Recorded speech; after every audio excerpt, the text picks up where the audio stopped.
I'm Julian Orff, 58 years old. Currently, I'm working in the neurology department of a hospital in the United States.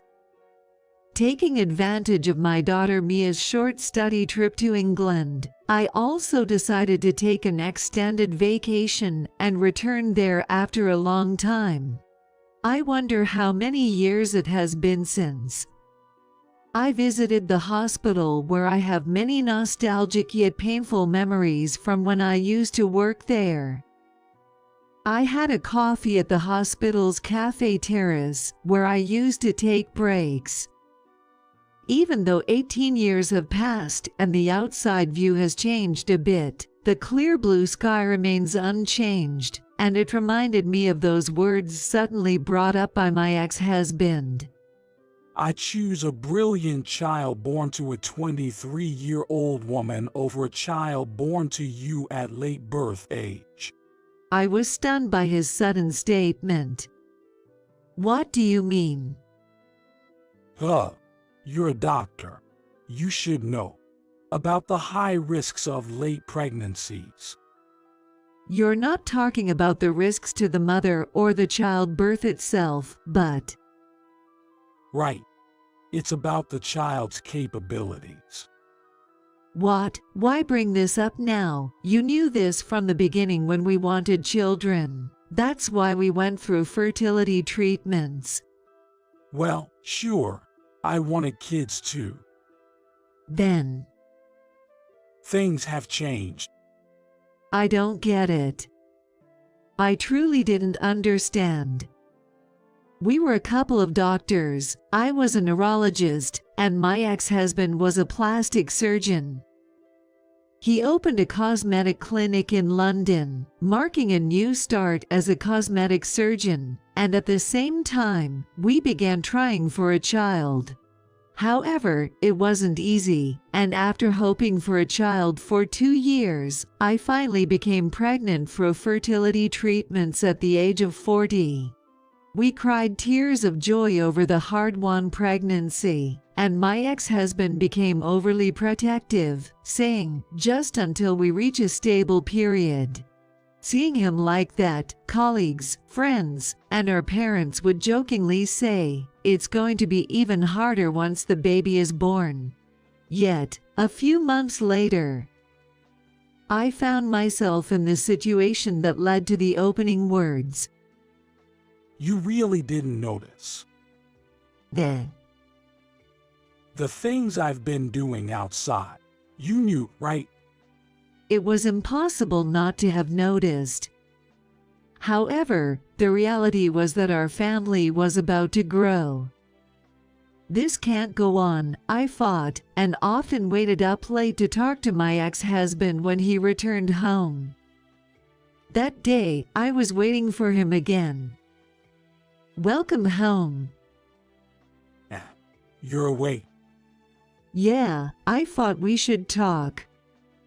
Whether he knew my feelings or not, a dismissive "oh" was all I got in response.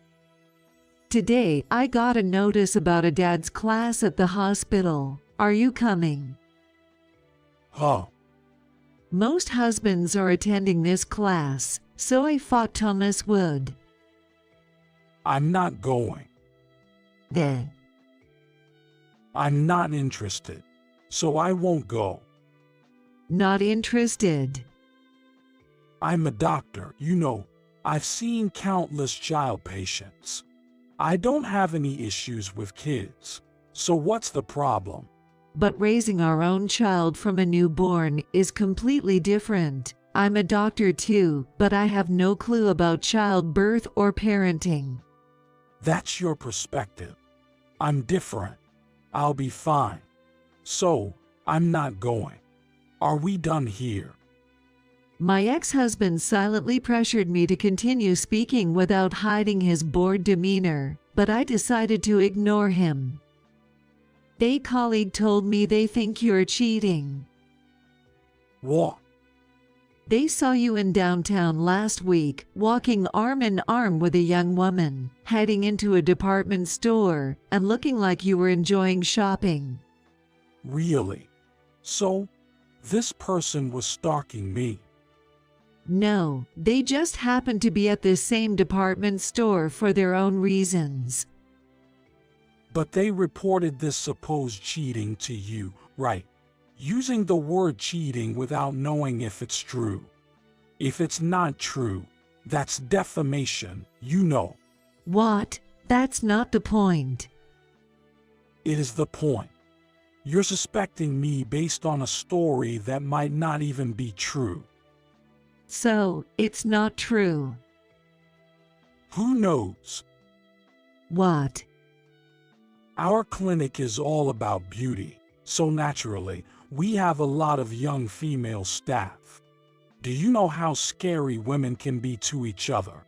To keep the peace, I have to treat everyone equally, and as the owner, it's my job to provide meals, shopping trips, and little breaks to appreciate their hard work, right?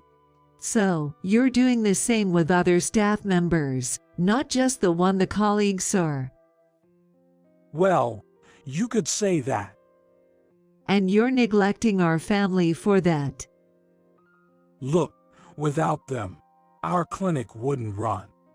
They support our income, which means they also support our household finances.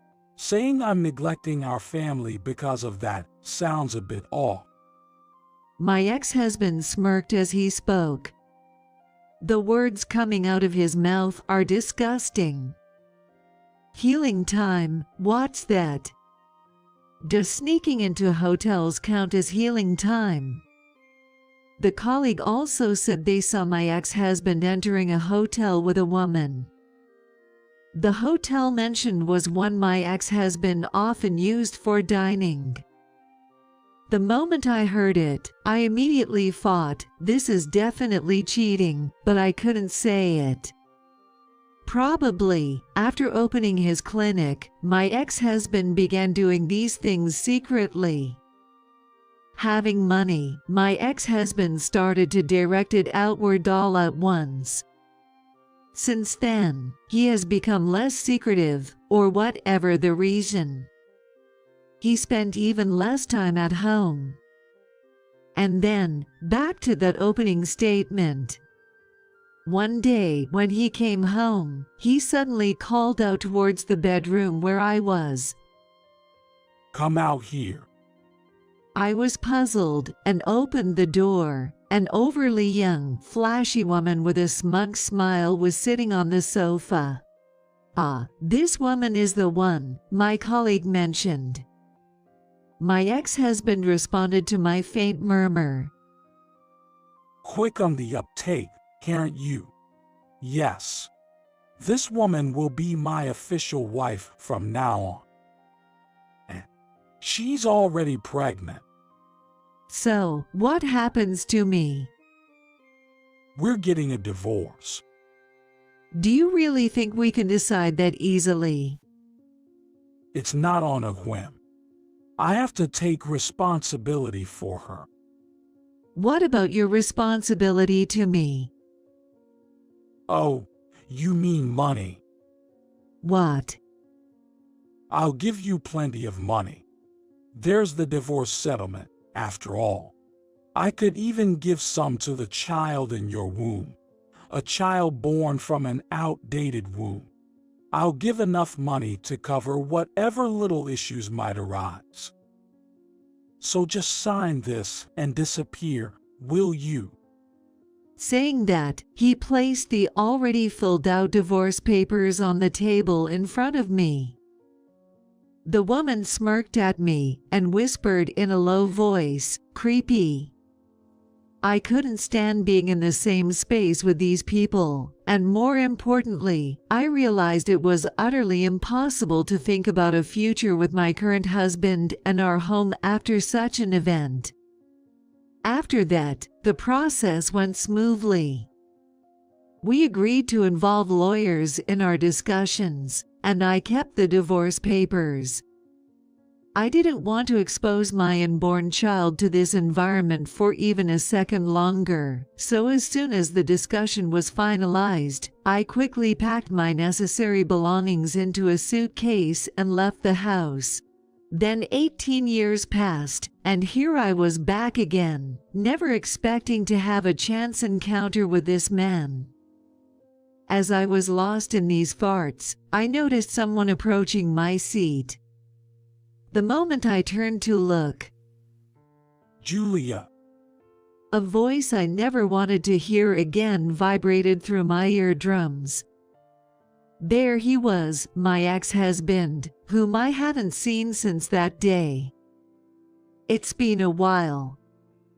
I couldn't avoid greeting him, so I muttered something neutral. He took a step closer, chuckling softly before speaking again. What? Came crawling back from America. What? You went back to America after that, right? Felt the limit and ran back to your alma mater for help. His twisted smile, mocking in nature, vividly showcased his true character, reminding me of my last image of my ex-husband, and I felt a heavy weight in my gut. Just visiting here, my daughter came for study in England, and we came here together today. You mean the child from back then? Who else? What do you mean? You're coming with her. What's wrong with that girl? Is she sick? What are you talking about? I was speechless at his outrageous remark. The words about older pregnancy and choosing a brilliant child that my ex-husband had said came flooding back, causing my chest to ache anew. As I struggled to find words, footsteps approached from behind. Mom. Mia, you are here. Who might you be? She must have looked like a stranger accusing me of sitting down and shrinking. Mia, while keeping her guard up to the maximum against my ex-husband, checked out the man. My ex-husband, upon seeing Mia for the first time, gave me a curious look. I said to my ex-husband with a small laugh, "This is Mia North, my daughter, and also your daughter by blood." It's no wonder my ex-husband was shocked to his core. Just by her appearance, Mia was tall and had a beautiful, radiant look. If he had been keeping up with the rumors, my ex-husband would have heard about her. Carefully choosing his words, my ex-husband asked, Mia North, by any chance? The one in the surgical research lab? "You are correct. Mia North is temporarily studying in the surgical research lab." I couldn't help but laugh at my ex-husband's astonished reaction. The child he had abandoned in the womb had become an outstanding medical student over 18 years. Moreover, he had assumed the child from an older pregnancy would be inferior or even born with some minus. He could never have imagined that such a child would turn out to be a beautiful medical student. You must be surprised. You never would have imagined that the child of the woman you dumped by spouting words of inferiority to older births would turn out to be so perfect, huh? That is. And Mia, she's accelerated her education, so at 18, she's already a second-year medical student. She's finished college already. What did you say? I couldn't help but smile at my ex-husband's bewildered response. Not familiar with the American education system. Shut up. Thomas, you're the one who knows things, so I thought you'd know. I apologized lightly, and he is a proud man who bites his lip. Even during our marriage, he never hid his displeasure at my slightest remark, and his attitude hasn't changed even as he approaches 60. prompting a small sigh from me. This girl, you see, graduated from high school at 15 and college at 17. Being a single parent, she really did an amazing job. She's a daughter I'm incredibly proud of, both inside and out. That was truly how I felt. Mia is my pride and joy. However, the man in front of me couldn't help but hurl an insufferable insult. PFFT. Probably just used your doctor's clout to squeeze her in somewhere, right? Did you just say something that dumb? You're a professor or something over there. With that kind of power, you could get her into high school, college, medical school, whatever. Don't belittle me. What did you say? Don't lump me in with you. Huh. That's you, isn't it? Squeezed into the bottom rung of a fancy high school, barely making it into college, let alone medical or dental school. Your parents used their money to barely get you into a low-ranked private medical school in the countryside. What? How do you know that? Over there, I met someone who went to your middle and high school, and I heard all about it. The unexpected boomerang had my ex-husband frantically trying to find out who it was, asking, "Who told you?" I ignore my annoying ex-husband and take a sip of the coffee in the cup in front of me. I felt my wispy heart calm down a little at the familiar taste of it. One of the hospitals affiliated with the university is run by a classmate of mine. They wanted me to work at the hospital right away, but I was pregnant, remember? So I was asked to take on some university classes while working part-time at that clinic, and it just so happened they knew about me and asked me how Thomas was doing. Of course, I didn't know this person at all, but when I asked why they knew me, it turned out they had researched my background upon hearing that an excellent neurologist was coming, and that's how they learned about my marriage and my ex-husband. I heard quite a bit, you know, just because you're a bit rich, causing trouble, bullying, flaunting your money to play around with girls. My ex-husband's family owned land in the countryside, a so-called wealthy household. So, he had power and money in his hometown, and was an only child who could do whatever he wanted. He was just the typical bully type, just like in the comic books. Who did you hear that from? Spit it out. It doesn't matter who, it's well known, right? With your behavior, anyone from your classmates or friends would say the same, wouldn't they? I could tell he still wanted to say something, but I kept talking. That person told me, Thomas was just using you. What? At first, I was like, what are you talking about? But after listening, I understood clearly. You, coming from the countryside, and me, who had always lived in New York, meeting at a new workplace. I didn't know anything about you. To you, someone who didn't know your past, was convenient, right? Fine. If it's out, then it's out. Whatever. Yes, we both started at a new place. I had just come from the countryside, and no one knew me. You, who also just arrived, especially didn't know about my lousy past or character. You were convenient for me. So what? Facing my ex-husband's defiant admission, I pressed on. It's not just that, is it? What is it yet?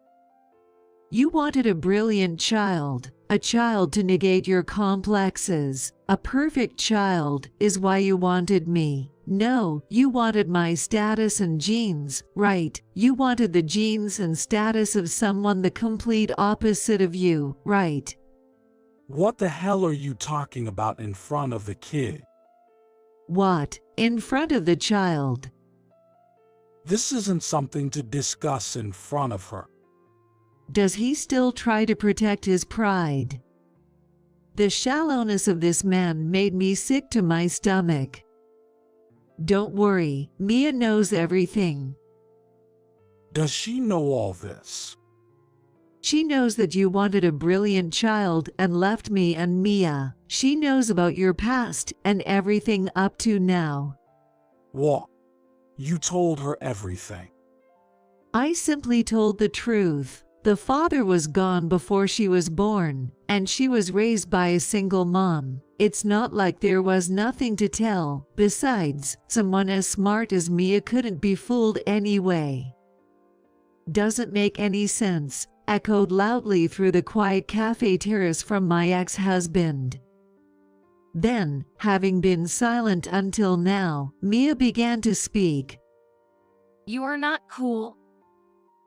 What did you say?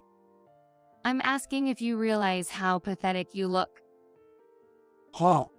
Why do I have to be lectured by a kid like you? Because even someone you consider a kid thinks the way you live your life is pathetic. He probably never expected to be told such a thing by a child. My ex-husband was clenching his jaw, his face turning bright red. Mia, observing him with a dispassionate gaze, continued. Just like Mom said, I know everything. Not just about the past, but what's happening right now too. Huh? I didn't expect you to be begging the professor I'll be working with. Heard your clinic went under? How come?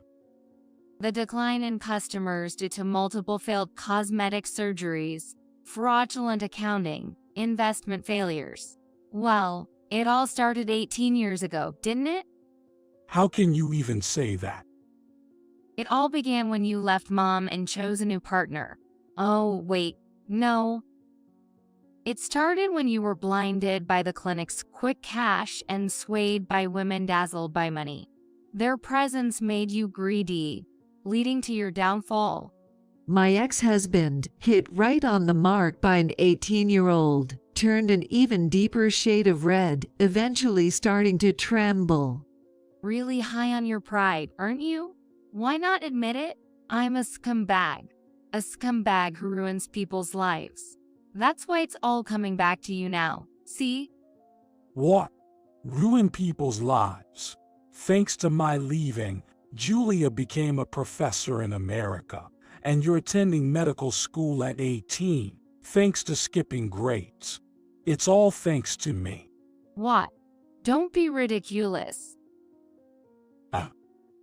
That's just the outcome, not thanks to you. Indeed, the divorce may have been a catalyst, but Mom being accepted into an American university so quickly was the result of her efforts. And my attending medical school after skipping grades is not only due to my efforts but also because Mom always cared for me. It's precisely because she always considered others and worked hard that so many good things returned to her. People who easily discard others and even destroy their workplaces end up in this pathetic reality where they must protect their pitiful pride despite everything. Seeing Mia like this was a first for me. Though she could get heated in discussions due to differing opinions, I had never seen her raise her voice in anger at someone. She must have processed the stories she heard from me and others while keeping her emotions at times. But this was about her circumstances, not imagining she viewed and fought about me in such a way. However, even faced with Mia's undeniable logic, my ex-husband couldn't contain his emotions. Huh? First off, you wouldn't even exist without me. It's all thanks to me, damn it. Wow. How could you say that to your child? It's okay, Mom, I don't mind. I am indeed grateful to have been born. But well, to be precise, that gratitude is towards the grandparents who supported you for so long. What? He probably didn't expect a conversation to turn to his parents. He looked as if he had been shot with a pellet gun, frozen in place. After our divorce, your parents actually kept in touch with me and cared about Mia. Well, you wouldn't know since you were cut off from your parents after the divorce, right? How? My parents are still in touch with you. You must have influenced them to cut ties with me to get them on your side. Oh, no way. They just saw through their son, who quickly discarded a smart and beautiful wife for a younger and foolish woman, led astray by appearances. What the hell are you talking about? You barely graduated from medical school you got into through money, struggled through extra-personal tutoring, and barely managed to get your medical license after repeating a year. Then, you somehow squeezed into a general hospital where you never stood out, overshadowed by senior doctors. Your pride couldn't stand that, so you nagged your parents into opening a cosmetic clinic for you. Then, carried away by the booming cosmetic surgery market. So it was a harem, surrounded by women. And then you got a nurse more than 20 years younger than you, abandoned your family, and you even destroyed the clinic you built with your parents' money for these women. How do you expect your grandparents to help with that? Overwhelmed by Mia's rapid-fire recounting of his dark past without stumbling, my ex-husband was left sputtering, unable to form coherent words. He looked at Mia with a dumbfounded look on her face, and suddenly, either calmly or with a bug in his head, my ex-husband began to say the most outrageous things. Then you reconnect me. What? You heard in the lab, right? About how I've been struggling to find work since the clinic closed. Considering you're begging at the former workplace of your ex-wife, I guess you're having a tough time. Right? Everyone's cold to me. So, you're excellent and promising. And if you, the daughter of Julia, trusted by everyone around, say you want to help your dad after an unfortunate separation, they'll surely lend a hand out of sympathy. While making such abnormal statements and lamenting like a tragic heroine, Mia and I exchanged looks and sighed. How pathetic. Why? Resorting to begging a child you abandoned and never even thought of till now is just disgraceful, embarrassing, and insane. Shut up. What do you know about me?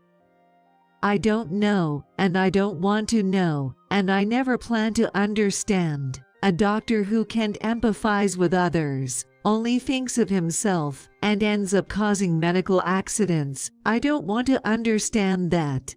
Anyway, it's ridiculous to beg Mia. Don't you have a capable child? Just ask them. Mine's impossible. Barely managed to push her into a mid-tier private girls' school. Oh, money again. Solving things with money again, huh? What?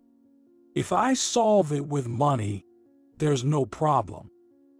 My ex-husband quickly became heated and defensive, his face turning red again as he relived his past mistakes.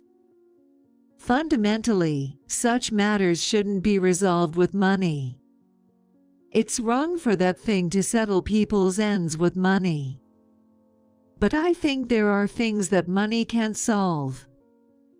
What the hell is that? Did you know one of your medical accident victims was a relative of my professor? Oh. I think it was the child of my mentor, Professor Linda's niece. They had surgery at your clinic and ended up with facial muscle abnormalities. You mean that case I couldn't solve with money? Those inconvenient cases you ran away from by closing the clinic seem to catch up. Medical circles are connected somewhere, somehow. I even got connected to your associates in America. Domestic circles. Whether my words were in his ears or not. My ex-husband, now pale and sweating profusely, froze, his eyes darting around and settled. It's okay. It will happen just as you imagine. Too scared to speak. No need to be scared now. It's your doing. If it's for your gain, others' well-being doesn't matter. Just try to maintain that dark spirit even behind bars. Wait, I really am. Your pick hit might be sooner than you think. You were too busy securing your own job to notice you were being pursued. It's a joke, right? With such a malicious story, it's no joke. You don't need to look for work anymore. You wouldn't be able to work anyway. It can't be. If you think it's a lie, then keep thinking that until it happens. Spend quality time with your precious family. After saying what I needed to say, I touched Mia's arm to signal it was time to leave. Mia, touching my hand back, smiled softly. After that, Mia returned to USA after about 2 months of medical study. England is awesome. The food is delicious. People are kind. The teachers and seniors are respectful, and the discussions are interesting. Seriously, I might consider moving back to England in the future. Having experienced an immersive exchange involving England and its people, it seems Mia has developed a different perspective and feelings compared to her occasional visits back home. That's great to hear. I'll have to send my thanks to the teachers too. Make sure you do, Mia says, grimacing at the taste of the overly sweet American juice she's drinking for the first time in a while. By the way, he got caught. Yay. While Mia was studying abroad, my ex-husband was arrested. The failed cosmetic clinic had been involved in several medical accidents that entangled medical professionals, which apparently dominated the news and talk shows in England for days. I am sure Mia heard or saw the news. Mia went to England to study and came back with an unexpected story. But this is what being 18 is all about. Up until now, she's been too mature, trying too hard. Using one's abilities is indeed important, but medical practice accompanied by humanity, as I deeply feel after over 30 years as a doctor, is crucial. Medical acts are meant to aid people's lives, and the main focus should always be on the person. Going forward, Mia will surely grow significantly as a person. As a parent and a senior in the medical field, I'll silently support her from behind and walk with her when needed. My secret fan activity, it seems, will be a lifelong endeavor. Grandma, I'm hungry. What's for lunch? It was just before noon when my daughter, Emily, returned home with her son, Noah, for the birth of her second child. Noah, waving his hands excitedly, looked so adorable, and I answered with a warm smile. We're having Emily's favorite, omelet rice for lunch. Do you like it too, Noah? Yeah, I love omelet rice. Noah spun around, with his arms raised in a cheer. Just then, a loud crash came from the direction of the cupboard. Emily. When I rushed towards the sound, I found Emily leaning tiredly against a table, seemingly exhausted. Are you okay? As I stepped closer to support Emily, I saw something incredible happen in front of me. A small shadow moved quickly towards Emily and kicked her in the stomach with great force. What? Cough, cough. Emily doubled over in pain, and the small shadow stood defiantly in front of her. Noah. Shockingly, the small shadow that had kicked Emily was Noah. I couldn't believe my eyes for a moment, and when I got back to myself, I told Noah, "Hey, Noah, what are you doing to your mom? Emily, are you okay?" I immediately went to Emily's side and whispered to her. Yeah, I'm so sorry. I'm so sorry. I'm so sorry. For some reason, Emily kept apologizing desperately. Seeing the usually sweet and honest Noah kick his mother in the stomach was a massive shock to me. My husband, Jack, approached with a fierce look, having witnessed the whole scene. Noah, I'm not mad, but explain why you did that. Noah looked confused and said, "What? It's discipline." Discipline. What does that mean? I am Kate Jones, supporting my husband, Jack, for 35 years, and this year, I finally reached my 60th birthday. We have one child, our 31-year-old daughter, Emily. I've dedicated my life to homemaking, focusing on household chores, and raising our child.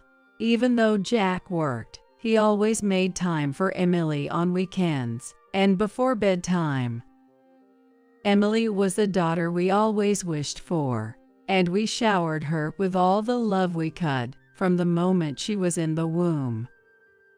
Especially Jack, who had always wanted a daughter since we got married, lavished her with love. He gave her everything she wanted, from clothes and toys to snacks. And I later found out he had secretly taken her to arcades and shopping malls. Emily grew up honest and straightforward, without a rebellious phase, blooming like a sunflower with a bright and cheerful smile. She married at 28 and lived with her husband, Sam, helping to manage the family-owned restaurant in Sam's hometown.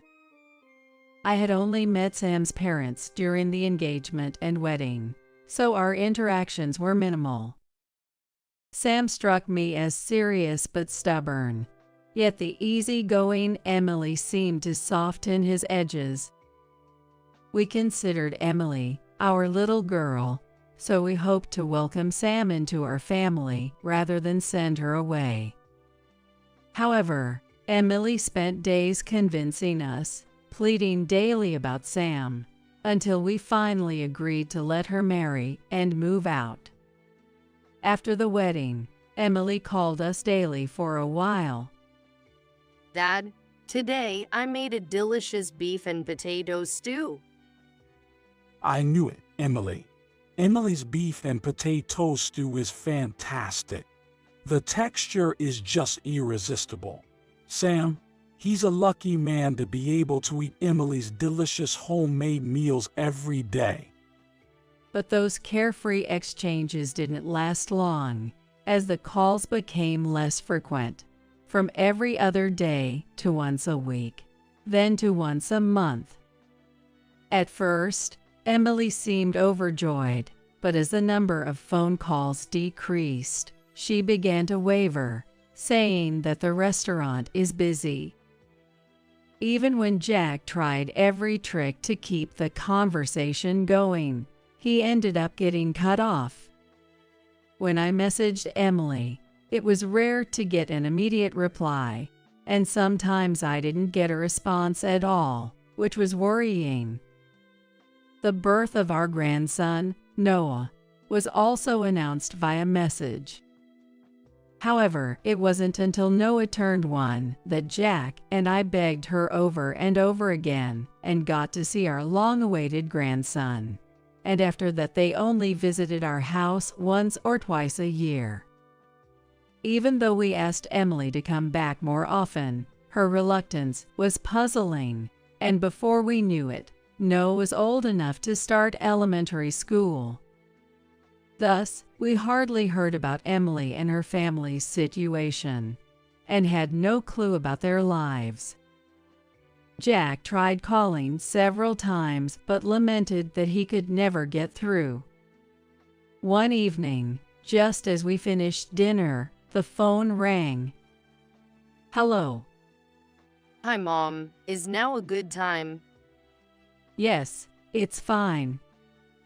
It was Emily's first call in 6 months. Seeing my surprise, Jack glanced over, so I switched to speakerphone so he could hear too. I'm about to give birth soon and was wondering if I could come home. Would that be a bother? "What? Emily, when did you get pregnant?" Jack stood up abruptly, shocked by my question. Really, Emily? Oh, didn't I mention? The due date is the 23rd. We hadn't heard it. Really? Sorry. But yeah, I got pregnant. I've already chosen a hospital for a maternity visit back home and have gone for a few checkups. Sorry, it ended up being after the fact. Although it should have been happy news, Emily's voice sounded gloomy and hesitant. So, is it okay? I know Dad and you are busy, and I'm sorry to bother you. Emily seemed more concerned about imposing on us by coming back than her impending childbirth. A bother. You're always welcome here. Before I could respond, Jack eagerly assured her. "That's right. We're always waiting for you and Noah to visit." Thank you. Then I'll be in your care? Emily spoke softly and then hung up. Emily. The call ended so abruptly that Jack kept calling her name into the phone, but all we got was the dial tone. Is Emily okay? Jack gripped the phone tightly, whispering as if talking to Emily. Emily sounded off, didn't she? Yeah. I've never heard her sound so down. Our joy at hearing our daughter's voice was overshadowed by concern for her unusually downcast demeanor. The following week, Emily came home with Noah. We went to the station early in the morning, eagerly awaiting their arrival. Emily appeared from the ticket gate, pulling Noah's hand. Emily. Noah. Jack rushed towards them and waved his hands enthusiastically. Mommy, who's that man? Noah noticed Jack, but he didn't remember because he hadn't seen Jack for over 3 years. He's my dad and your grandpa. Emily waved at us with an apologetic look on her face. As they came through the gate, Jack greeted them with a forced smile, hiding his disappointment at not being recognized by Noah. Emily. Noah. Have you been well? Dad. Emily seemed to grasp the situation from Jack's expression, tensing up as she whispered something to Noah. After hearing Emily's words, Noah said with a sharp look of mission, Grandpa and Grandma, I'll be in your care for a while. Of course, you're our family, so feel free to lean on us all you want. It was clear Emily had instructed Noah to say this, so Jack answered in a reassuring tone. It saddened me to think that Emily had become so considerate of us, her parents, without us knowing. Noah, like Emily when she was little, seems to have a spoiled personality, begging Emily to praise him. Emily gently stroked Noah's head while she rubbed her stomach and sighed. Anyway, you must be exhausted. It's a long journey.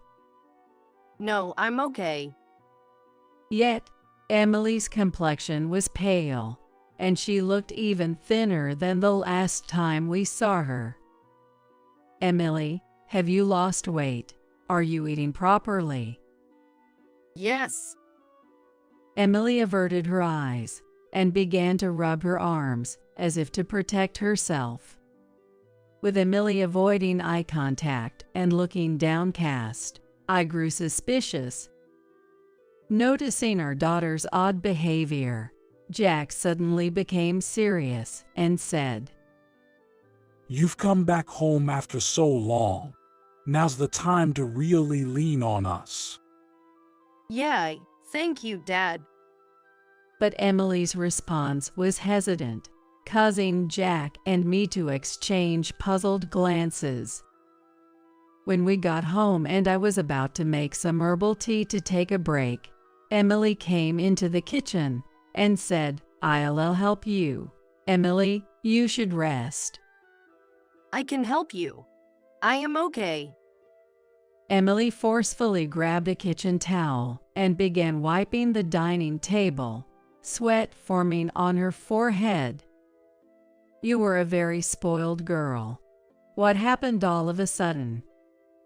She had never once talked back to me, but now she seemed like a different person, turning her back to me. It's nothing. I've just come to understand the challenges of being a mom. While meticulously wiping the table, Emily spoke calmly, but she looked so frail I had to force her to lie down in bed. Mom, I am okay. Emily was lying down and saying in a weak voice, and I was worried about her. We're taking care of Noah, so sleep for a while. I am sorry. Emily used to be so bright, like a sunflower, but now she was trembling and seemed so small and scared. It's not I'm sorry. It's thank you, right? Yay, thank you, Mom. I continued to gently and slowly rub Emily's shoulder. She must have been so tired that she fell asleep in less than 5 minutes. Meanwhile, Noah, overflowing with energy, played with toy trains with Jack. I smiled and spoke to the two who were playing. Put it away when you're done playing. Okay. Noah responded energetically, raising his hand. It's very good of you to answer well, Noah. Noah is such an honest and good boy as Emily. I smiled, left Noah in Jack's care, and decided to go grocery shopping to prepare lunch. Today, I plan to make Emily's favorite omelet rice, trying to shake off the nagging anxiety. When I returned from shopping and it was time for lunch, Emily had just woken up. Did I sleep a lot? Yeah, you slept soundly. What should I do? For some reason, her face turned even paler, showing a frightened expression. Is something wrong? No, I need to start making lunch soon. Without hearing me stop her, Emily went hauntingly to the cupboard.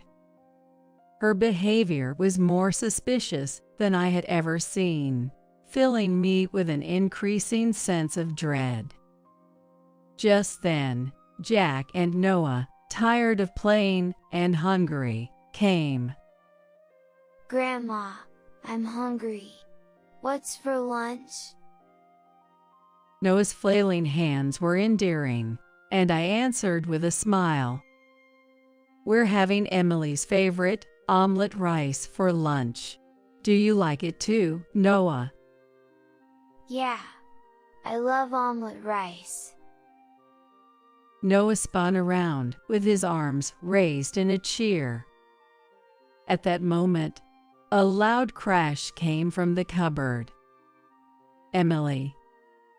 Rushing over, it seemed Emily hadn't fully recovered, as she was slumped over, leaning on the table. Are you okay? As I stepped closer to support Emily, I saw something incredible happen in front of me. A small shadow moved incredibly fast towards Emily and kicked her in the stomach with great force. What? Cough, cough. Emily crumpled to the ground, with a small shadow standing defiantly in front of her. Noah. Shockingly, the small shadow that had kicked Emily was Noah. I couldn't believe my eyes for a moment, and when I got back to myself, I told Noah off. "Hey, Noah, what are you doing to your mom? Emily, are you okay?" I immediately went to Emily's side and whispered to her. Yeah, I'm so sorry. I'm so sorry. I'm so sorry. For some reason, Emily kept apologizing desperately.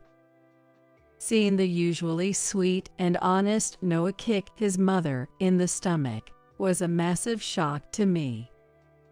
Jack, having witnessed the whole scene, approached with a fierce look. Noah, I'm not mad, but explain why you did that. Jack was trying to remain as calm as possible, but it was clear he was struggling to contain his anger, his fists clenched. However, Noah looked bewildered. What? It's discipline? Discipline. I didn't understand what he meant, but my first thought was, first, we need to help Emily. Emily. Supporting Emily, whose gaze was unfocused, I looked into her eyes. Emily, what's wrong? You're acting strange. At my words, Emily flinched and then collapsed to the floor. Emily, are you okay? Emily continued to breathe heavily while clutching her stomach. Emily. Gently touching Emily's back, my warmth seemed to reassure her, and her breathing slowly became more stable. Then the warmth of my hand seemed to make Emily's breathing calm little by little. I gently stroked Emily's back and watched Jack and his grandson. Noah was a good and obedient child, and I felt there must be some reason behind his actions.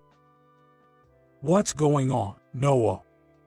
With his face turning red and looking nothing like the person who had just been playing with Noah, Jack's angry expression made Noah look like he was about to cry. But Daddy said. At Noah's softly spoken words, Jack's eyebrows twitched. In front of Jack, who looked like a demon, Noah finally sobbed and continued his words. Daddy said, this is how to discipline Mommy. What do you mean? When Daddy's not around and Mommy makes a mistake, he told me to discipline her. Noah managed to say between hiccups. If I don't, Mommy gets in more trouble. That's unbelievable. Then Emily, coughing, managed to squeeze out her words. It's not Noah's fault. If we don't do this, Noah gets hit by Sam. With those words, the awful truth I had suspected became clear. You've endured so much. Imagining Emily enduring Sam's treatment alone, without anyone to turn to, brought tears to my eyes. I've been watched by Sam all this time. I couldn't say anything until now. Emily also started crying heavily. Emily, as well as Noah, and the baby will not be happy with Sam. Your mom's right. We can't forgive what he's done to our precious daughter. Emily's tears didn't stop, and Jack's words seemed to finally allow her to voice her true feelings. Dad, Mom, I want to cut ties with Sam. That's brave of you to say. Actually, I've been carrying a divorce petition that I signed, thinking of divorcing someday. When Emily revealed she had brought it even now, Jack immediately said, Let's call Sam over right now. But will he come? Sam always prioritized the restaurant and never listened to Emily, so she looked doubtful.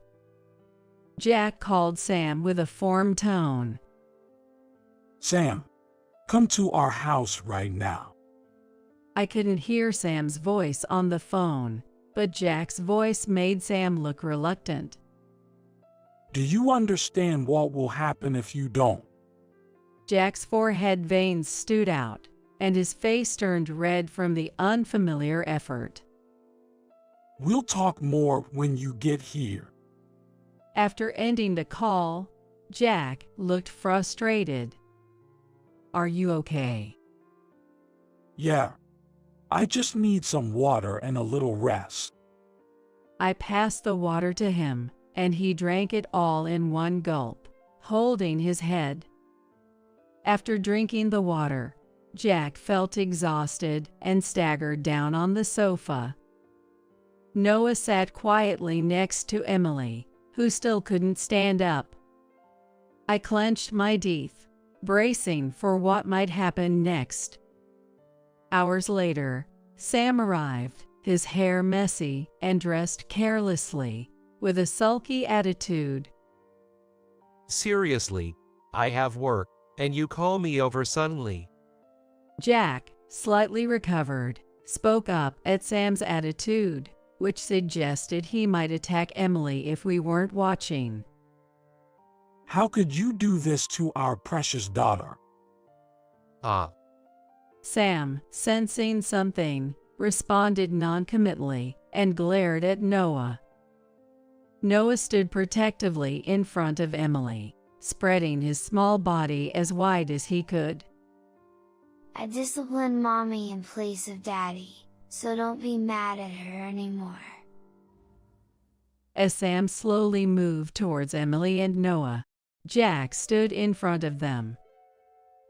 If you take one more step, I won't hold back.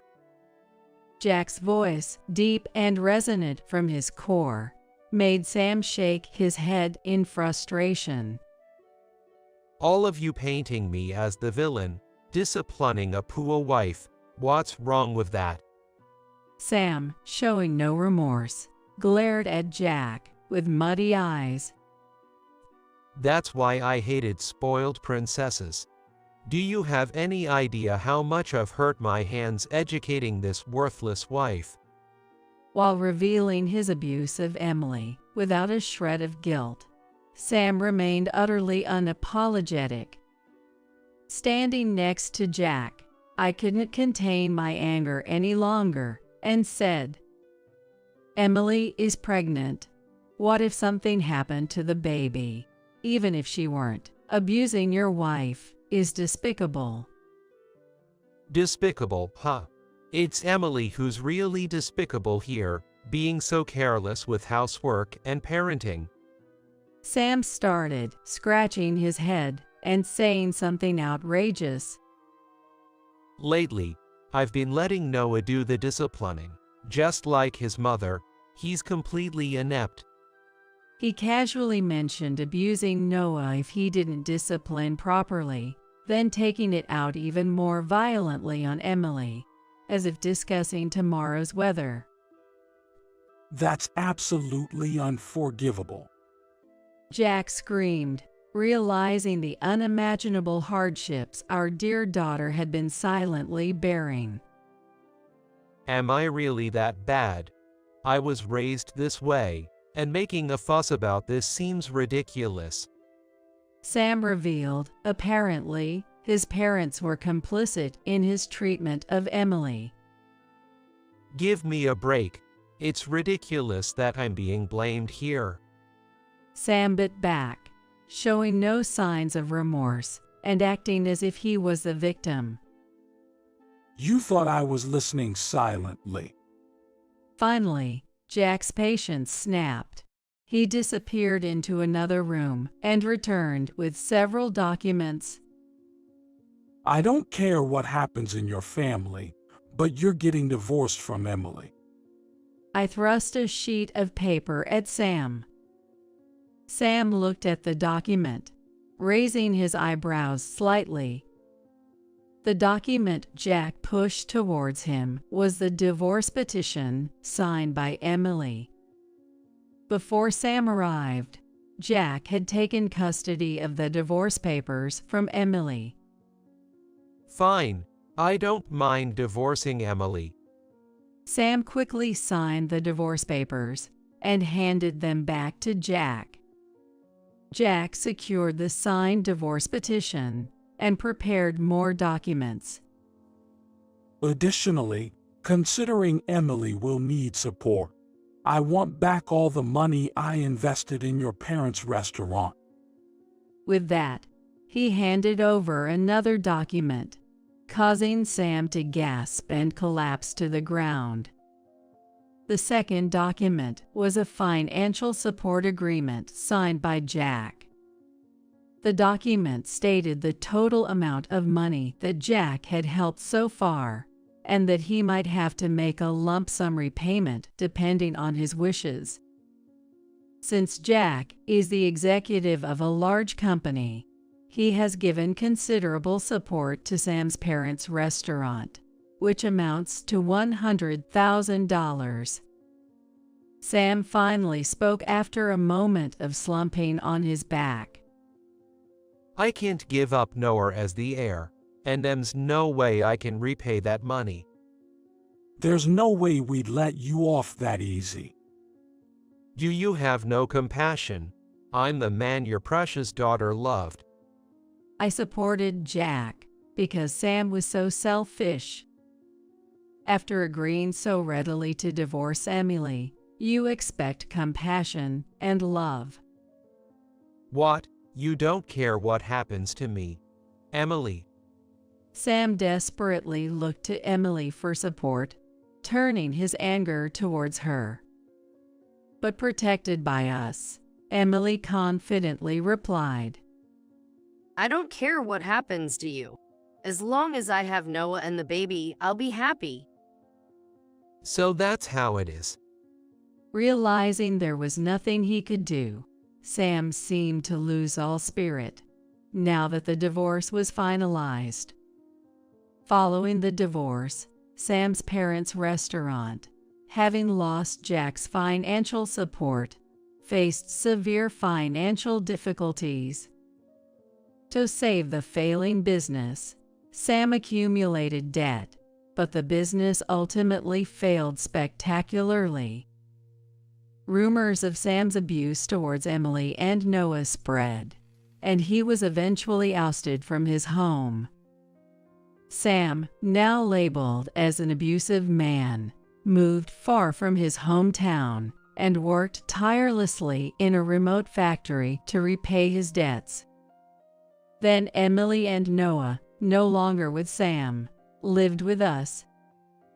On a bright, clear autumn day, the cheerful cries of a newborn filled the hospital room.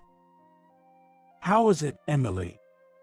As usual, Jack charged towards Emily, causing me to hastily calm him down. Dear, you'll startle the newborn baby with that enthusiasm. Oh, my apologies. As if slamming on the brakes, Jack came to a sudden stop in front of Emily and flashed a smile as soft as melted ice cream. You look just like Emily, a beautiful girl. Hee, thank you. Emily smiled softly, as if the evil had fallen.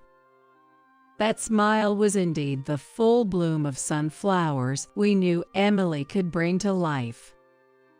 Mommy, Mommy. Noah, who had been fidgety yet patiently waiting, approached Emily with joy. Noah, you're going to be a big brother starting today. Say hello, will you? The baby stopped crying and stared intently at Noah's big, round eyes. I'm your big brother.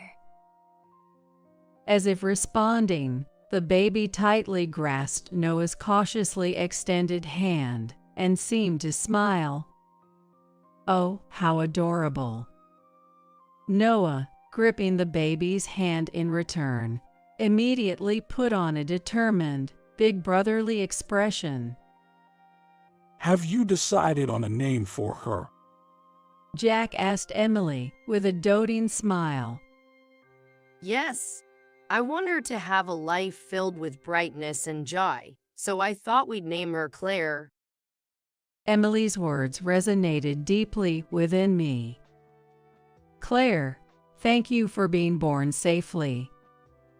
My spontaneous words made both Jack and Emily nod quietly with moist eyes. Emily and her family were discharged from the hospital safely, and our home became livelier in an instant. Fortunately, Emily has no physical scars left, and the newborn Claire is just as shiny and bright as her name. Amy, thanks for taking care of my daughter over the past month. I'll come to pick her up tomorrow. What are you talking about? Having been on a trip for a month, my sister-in-law, Sue, still seemed to be at the station, as I could hear the train transfer announcements over the phone. In contrast to my calm reply, she started to panic. Wait, what? What are you saying? She's supposed to be with you, right? I left Mia in your apartment's garage, after all. Mia, her daughter, is my niece. I haven't seen her. What are you talking about? Stop playing dumb. I sent you a message, so you must know. I didn't get any message. No, that can't be. That's impossible. Sue, apparently panicked, screamed over the phone. What are you going to do about this? I left Mia in your care. If anything happens, it's on you. After hanging up once, Sue tried calling Mia's kid's smartphone, but couldn't get through, and was still panicking. When she called me back, yelling even more, I suggested she should head home first. That's true. Nice. After she hung up, she immediately went home, only to find me, John, and Mia, the three of us together. Sue seemed puzzled, her mouth opening and closing as if to say, "Why are all three of you together?" Sue, I've just heard everything from these two. What? At John's words, she turned pale. My name is Amy Smith. Until a few years ago, I worked a regular job. At 40, I decided to go independent and started working as a freelance illustrator. Since my income increased, I now live alone in an apartment. I basically work from home and rarely leave the house, mainly for occasional shopping or meetings with clients. I'm not married and don't have a boyfriend, but I'm satisfied with my life. Although my friends ask if I'm lonely, I've never really thought about it. I'm more fulfilled by my work and have no plans to look for a partner in the future. I'm just a little concerned about retirement, but sometimes I surprise myself by being rather optimistic, considering I tend to take things as they come. Today, after meeting a deadline for an illustration, I took a break at 3 p.m. and glanced at the calendar. I suddenly realized my brother's birthday was coming up soon. My brother, John, 5 years my senior, works as a salesperson at a major publishing company and often goes on long business trips. Sometimes, he brings souvenirs from his assignments. Last month, he casually dropped by and brought some rice crackers as a souvenir, so I invited him up for tea, and we enjoyed the crackers together. I keep telling you, it's fine for me, you should buy more for Sue and Mia. But I have to see Amy once in a while, too. I'd hate for something to happen to you. John has always been like this, caring and considerate, which are some of his best qualities. Sue and Mia are John's wife and daughter, making them my sister-in-law and niece, respectively. I haven't told John, but I find Sue a bit difficult to deal with. She's very bright, always sporting fashionable nails and trendy clothes, giving off a vibrant impression. It's not necessarily a bad thing, and it doesn't bother me too much, but she often looks down on me for being single.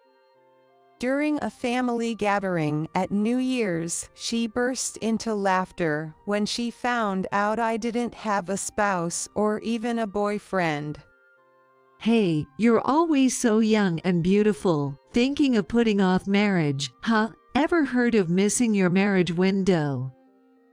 Well, I think marriage and relationships are up to each person's values. It's not like you must have a partner. I replied. Sue laughed again at that. I couldn't tell if it was the alcohol or what, but it became tiring to deal with her constant teasing about the same thing.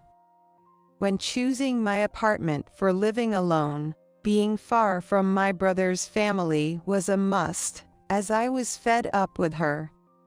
However, I got along well with my niece, Mia. Mia, who turns 10 this year, apparently goes to school carrying a cute light blue backpack. I've never actually seen her in it, but she told me about it when she came over to my place to play. Amy, you're so good at drawing. Mia, watching me work on my illustrations, was admiring the artwork on the computer screen with excitement.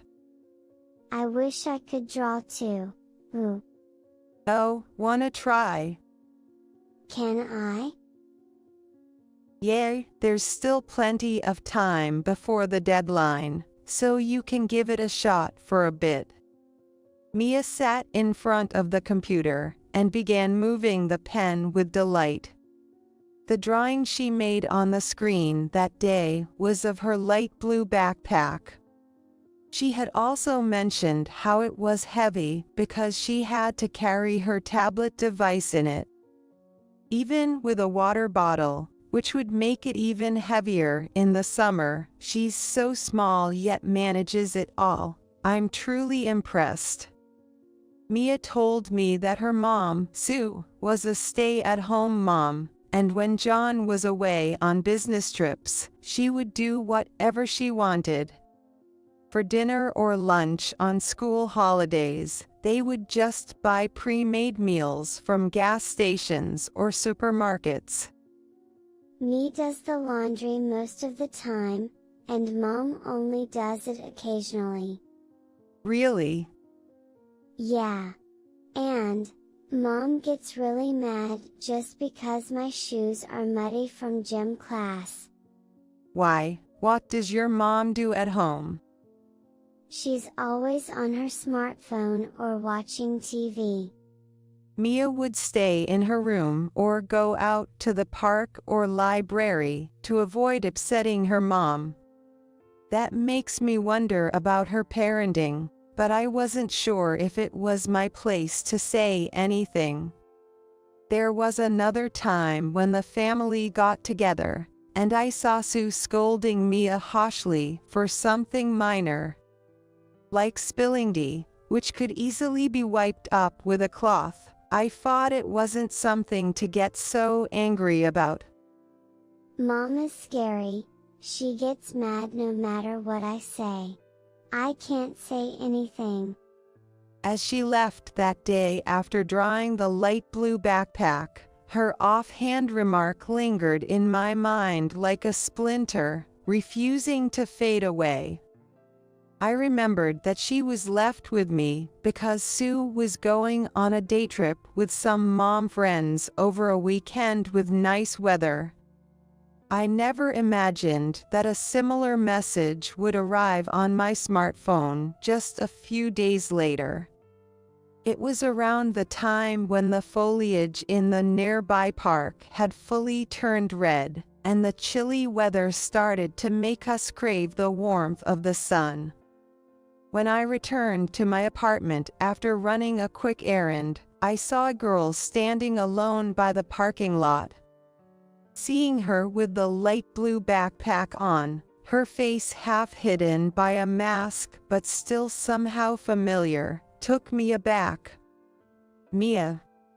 When I called out to her, her anxious eyes looked back at me. It was indeed Mia. "What are you doing here alone, and what's with the luggage?" Next to her was a small suitcase, making it seem as if she had run away from home. My mom said to go to Amy's house." Seeing the question marks over my head, Mia pointed at my bag, implying something about my phone. Could there be a message on my smartphone? I hurriedly pulled out my smartphone from my bag, and there was indeed a message from Sue, sent just a while ago.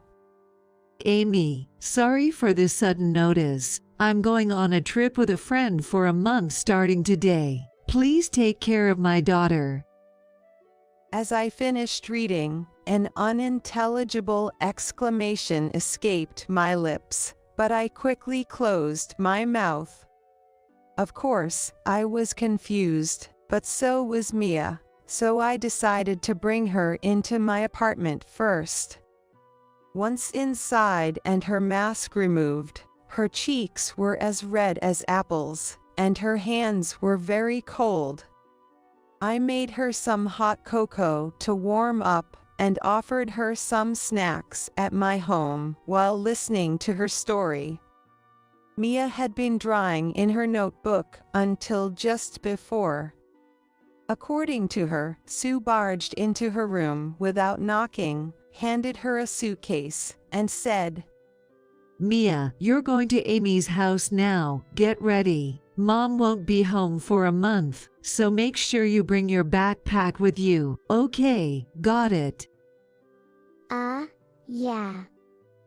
And so, Mia packed her notebook, pencil case, textbooks, and tablet into her backpack, and hurriedly got ready. Meanwhile, Sue was on the phone, seemingly very excited. Really? That's awesome. Hey, are you already drinking? That's too early. Sue's voice apparently echoed through the house with high spirits.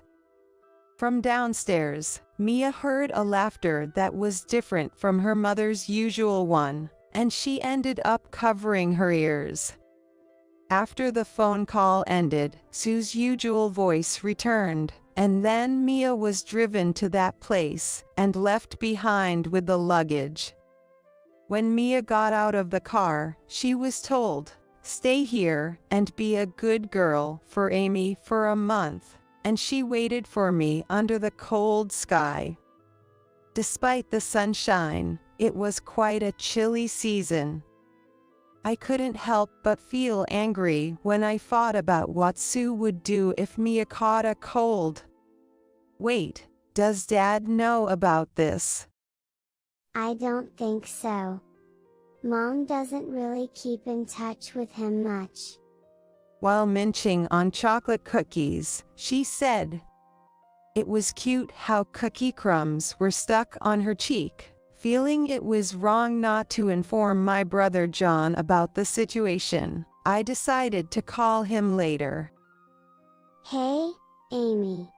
I don't want to be with Mom anymore." Suddenly, Mia said this while staring at the rim of her juice glass. The girl who had been happily eating cookies just moments ago now had a troubled expression, uncharacteristic for a 10-year-old girl. Why? Because Mom gets angry easily, throws trash cans, and I hate it. Throw trash cans. We haven't done anything wrong, but she keeps telling me to get away or get lost and throwing them at me. Even if I tell the school teacher, they won't believe me. I'm so done with this. Tears started rolling down her cheeks, big and heavy. It must have been very hard for her, as she cried uncontrollably for a while, and I just waited, patting her back and offering tissues until she calmed down. Clearly, the situation was not normal. Convinced of this, I decided to call John to see if he could come back and help. Stepping away for a moment, I brainstormed how to explain the situation to him, away from Mia's sight. Then, an idea came to me. All right, this could work. I murmured softly and made a phone call to John. Wait, Mia. Yeah. What happened? As I explained the situation, John seemed quite shaken. His voice was trembling slightly. At first, he tried to joke about it, saying things like "what a joke" or "not funny," but it seemed like he believed what I was saying was true, and in the end, he listened to me seriously. When I shared my plan with him, John agreed and promised to adjust his work and vacation to help out. All right, thanks. Count on me to look after Mia. I hung up, then proceeded to delete the message from Sue on my smartphone. Glancing towards the living room, wondering if Mia had calmed down, I tiptoed back. Tonight, I decided to splurge a little and treat her to something delicious. Thinking this, I made my way back, step by step. Mia's school is a bit far from here, but I managed to explain the situation to the school and arranged for her to take the bus. Then, carrying the heavy backpack with her tablet in it might become a bit easier for her. Planning to bill John for the bus pass later, I spent my days working from home as usual. Mia didn't have after-school activities or daycare, so she would come home and do her homework. Amy, can you check my work? I was surprised. I thought that was a teacher's job, but according to Mia, it was different. All my classmates have their moms checked. Me always did it myself. Realizing how self-centered Sue had been, I picked up a red pen. After checking her homework, it was time to start preparing dinner. When I stood in the kitchen, Mia followed and pleaded with her eyes, "I want to help. Today we're making meatloaf, so could you start by peeling the onions?" Sure. Mia peeled the onions faster than I expected, and followed every cooking instruction flawlessly. I wondered if she had learned this somewhere, but there was no time to ask, as dinner was ready before I knew it. Days like these repeated, and before we knew it, a month had flown by. Looking at the calendar, I anticipated Sue's call, and sure enough, it came. Amy, thanks for taking care of my daughter over the past month. I'll come to pick her up tomorrow. What are you talking about? I replied calmly. Sue, having been on a trip for a month, still seemed to be at the station, as I could hear the train announcements over the phone. Wait, what? What are you saying? She's supposed to be with you, right? Because I left Mia at your apartment, so you should know. I haven't seen her. What are you talking about? Stop playing dumb. I sent you a message, so you must know. I didn't get any message. Are you sure you didn't mix up the number? No, that can't be. That's impossible. Sue, apparently panicked, screamed over the phone. What are you going to do about this? I left Mia in your care. If anything happens, it's on you. I'll call her too. With a shrill voice full of anger, she abruptly hung up the phone. After a while, there was another call, and Sue was yelling again. It seems she tried calling Mia's kid's smartphone, but couldn't get through, and was still panicking. Sue, why don't you go home first and calm down? That's true. Nice. I'm going home now. After that, I could hear Sue arguing with another person, seemingly a man, although the conversation was too faint to understand. The room fell silent once again, as quiet as the calm before the storm. Eventually, Sue got home and came rushing down the hallway, her footsteps echoing loudly. As she entered the living room, her face, wild with disarray, turned pale upon seeing me, John, and Mia together. Sue seemed shocked, her mouth opening and closing as if to say, "Why are all three of you together?" without making a sound. I've just heard everything from these two, Sue. And we heard the earlier phone call too. What? We put the phone on speaker so we could all listen. It makes it easier to discuss what happens next. By the way, Mia's smartphone was turned off, so it was natural that Sue couldn't reach her. What have you done? That's my line. I said I didn't know, but the truth is that I've been taking care of Mia here for a month. What's with this sudden trip and leaving her stranded in front of someone else's house? I sent you a message. That's not the point. John carefully chose his words and spoke calmly. Let's stay calm, everyone. Mia's here too. So, Sue, it's true you left Mia and went on a trip by herself. And you just got back, looking at your outfit and luggage. Sue was dressed in a warm coat and seemed ready for an outing.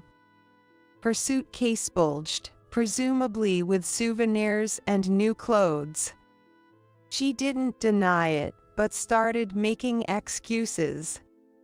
I did go on a trip. I needed a break from being a housewife. The daily routine of laundry and cooking. It's all so repetitive and stressful. Going out with friends should be allowed.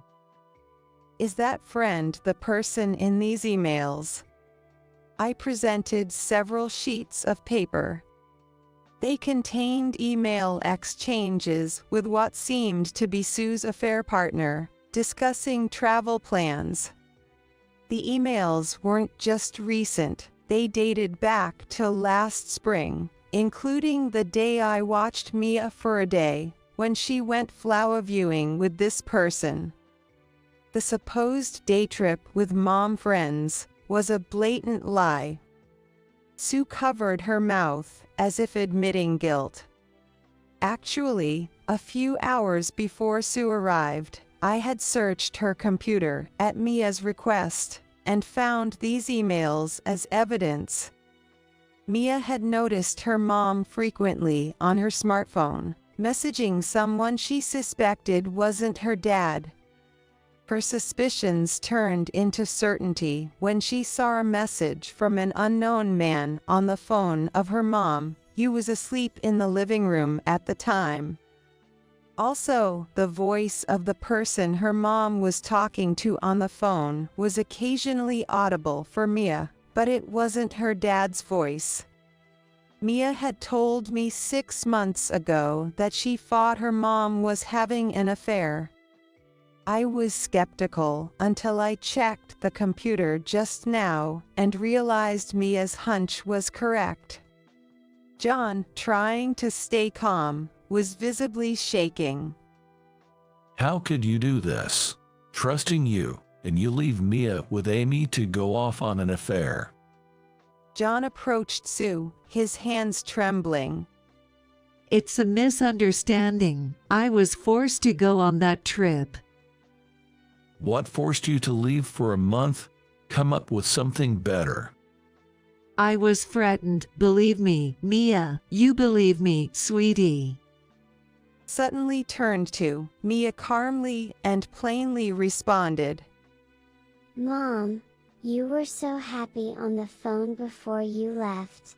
And you made me do all the cooking and cleaning while you just slept. Mia glared at Sue, seizing the moment. And you told me not to stay up late but went out in the middle of the night and came back in the morning to sleep on the floor. You were always contradicting yourself. Hearing this, John pressed on. Going out in the middle of the night means you were out partying. No, that's not it, Mia, be quiet. I quickly showed John the photos on my smartphone. The photo captured Sue's back as she left the house late at night, dressed flamboyantly. This was taken a few months ago when Mia contacted me, and I happened to be nearby. I was shocked too. Where were you going at that time, Sue? No, my. Cornered by the photo, she seemed to give up and slumped to the ground. I can't believe this. I can't leave Mia with you anymore. Let's get a divorce. I'll be asking for alimony, too. From now on, you can do as you please with that man. John said this with a heavy heart, and then turned his back on Sue. A divorce? You're kidding, right? Don't you think it's sad for Mia to not have her mother? What about you, Mia? Help me out here. No. Absolutely not. Amy is more like a mom to me. I felt incredibly embarrassed for her, as an adult, to be pleading with her own child like that. Mia brushed off Sue like that. During the time Mia stayed with me, I made sure to spend as much time with her as possible, talking about school, hobbies, and her dreams for the future. Of course, cooking together was one of those activities. Don't worry, Sue, I'll make sure Mia is happy, I said with a smile, and Sue just slumped further, saying nothing more. Half a year later, the divorce between her and John went through, and custody was granted to John. Sue was taken back to her hometown by her parents. The man she had an affair with, whom she met online, disappeared as soon as he found out about the divorce, ending their communication. It was already too late when Sue realized she had been played. She was left with a hefty sum of alimony and child support payments, which she couldn't afford with her savings alone, relying on her parents to cover more than half. After that, her parents kept a close watch on her, and she wasn't allowed to go out late at night anymore. Furthermore, the gossip about her not taking her daughter with her after the divorce spread in her hometown, making her reluctant to leave her house. Still, she'll have to return to the workforce eventually, but what happens next is unknown to me, John, or Mia. John and Mia decided to rent out their house and moved to a different floor in the same apartment building I live in. John plans to use the rental income to pay off the loan and save for Mia. I began visiting them almost daily. John, regretting not being there for Mia and focusing too much on work, decided to change jobs. Transitioning to a new career in your 40s can be quite challenging, but he originally had excellent sales performance and strong communication skills, to the extent that he could have held some position of authority. Therefore, his job search didn't drag on for too long. It took about 6 months, during which he received job offers from 2 or 3 companies, and eventually started working for one of them. I was surprised to learn of his capabilities, that's for sure. It seems that he preferred field sales during his time at the previous company, and had been gently declining any discussions about promotions. I didn't want to stay on the same floor of the same company all the time. For that reason, but your new job is fully remote, right? Yeah, but it's interesting to talk to different people. Plus, being with Mia is the most important thing. Mia is still attending school, with her light blue backpack on her back. Moving meant she had to change schools, which was sad for her, but she seemed to quickly adapt and enjoy her new school life. Mia, have you gotten used to your new school yet? While we were making dinner together, I asked Mia, and she giggled. Yeah. I made a friend in the class next door. Already, that was quick. Mia nodded shyly. Yeah. We're going to make meatloaf at her house next time. That sounds fun. Yeah. Seeing her smile so brightly made me smile too. Her dream is to open a Western-style restaurant one day. Considering she's only 10, it's impressive she has such a solid dream. She told me why. My friend, like me, doesn't have a mom who cooks for her, so she makes her own meals. She said she wants to cook for people who don't have anyone to make meals for them, just like us. I see. I think it would be nice if I could do that too. That's why I'm practicing making meatloaf. Her innocent smile stirred a complex emotion in me, but I quickly put on a smile and said, "That's great, Mia's meatloaf is delicious. I want lots of people to try it." Thank you. She looks so brave and radiant, facing forward like this. Her dream won't end as mere fantasy or delusion. I'm eagerly looking forward to the day Mia grows up and opens her restaurant. Ugh, you're so annoying. You and Emily are really annoying. I wish you guys would just disappear. Ryan lashed out at me and his own daughter with unbelievable harsh words. Just when I thought I couldn't trust this man anymore, an incident happened. Emily. One day, when I returned home from work, Emily was sitting on the ground in the yard, hugging her knees. Her hands were trembling from the cold. Even with a coat on, her exposed cheeks and the backs of her hands were reddish black. Seeing my face, Emily smiled weakly, relieved. Mom, welcome back. Why are you in the yard? What happened? Where's Dad? Emily kept her smile but resignedly murmured. He went on a trip with Sana. Leaving her behind for a trip was bad enough, but to specifically tell her it was a family vacation was a malicious and despicable act. What does he think of Emily's existence, of Emily's life? Ryan must be underestimating me, thinking of me as a weak woman with little income. Indeed, he's right.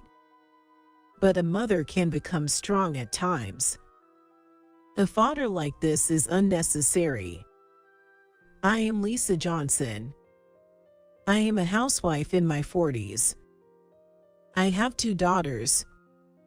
Emily, who is in the 2nd grade of elementary school, and Sarah, who is 3 years old.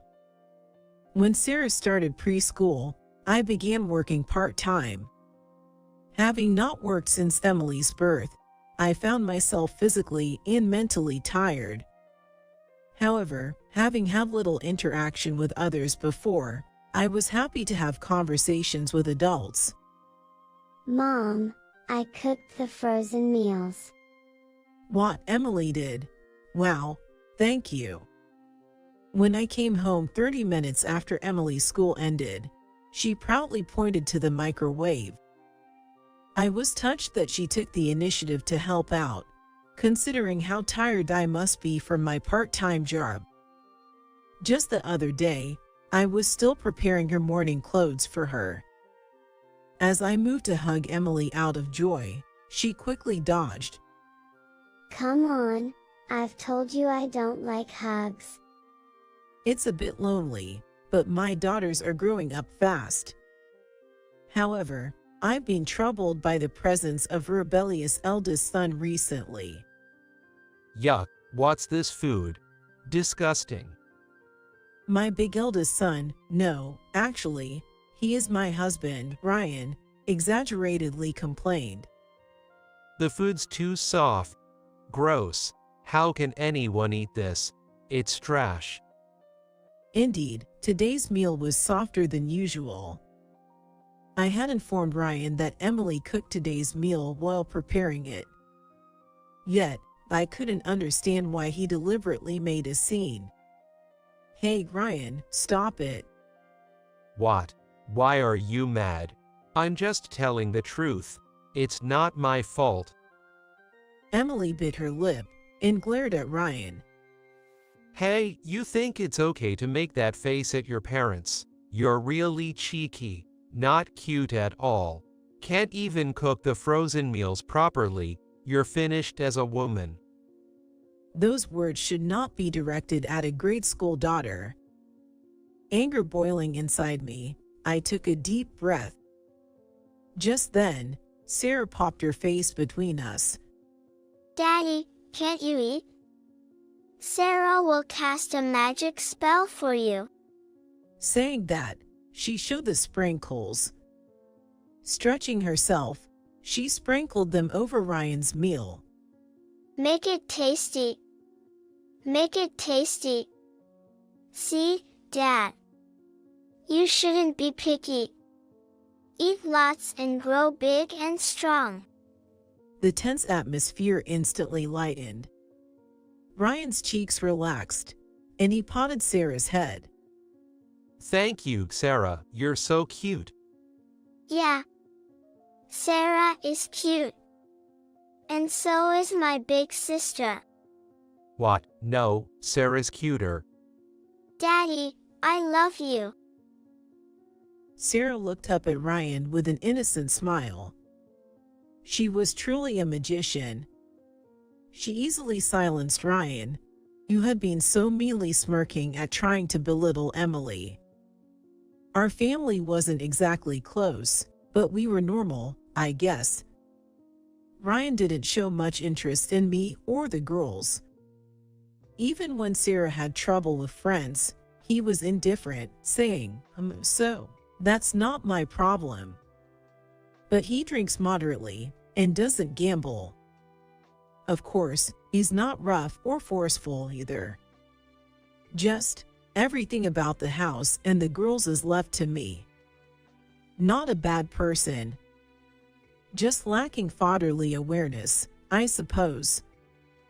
Our relationship started to crumble about 6 months ago. Ryan came home drunk one day, in an unusually good mood. Hey, your king has returned.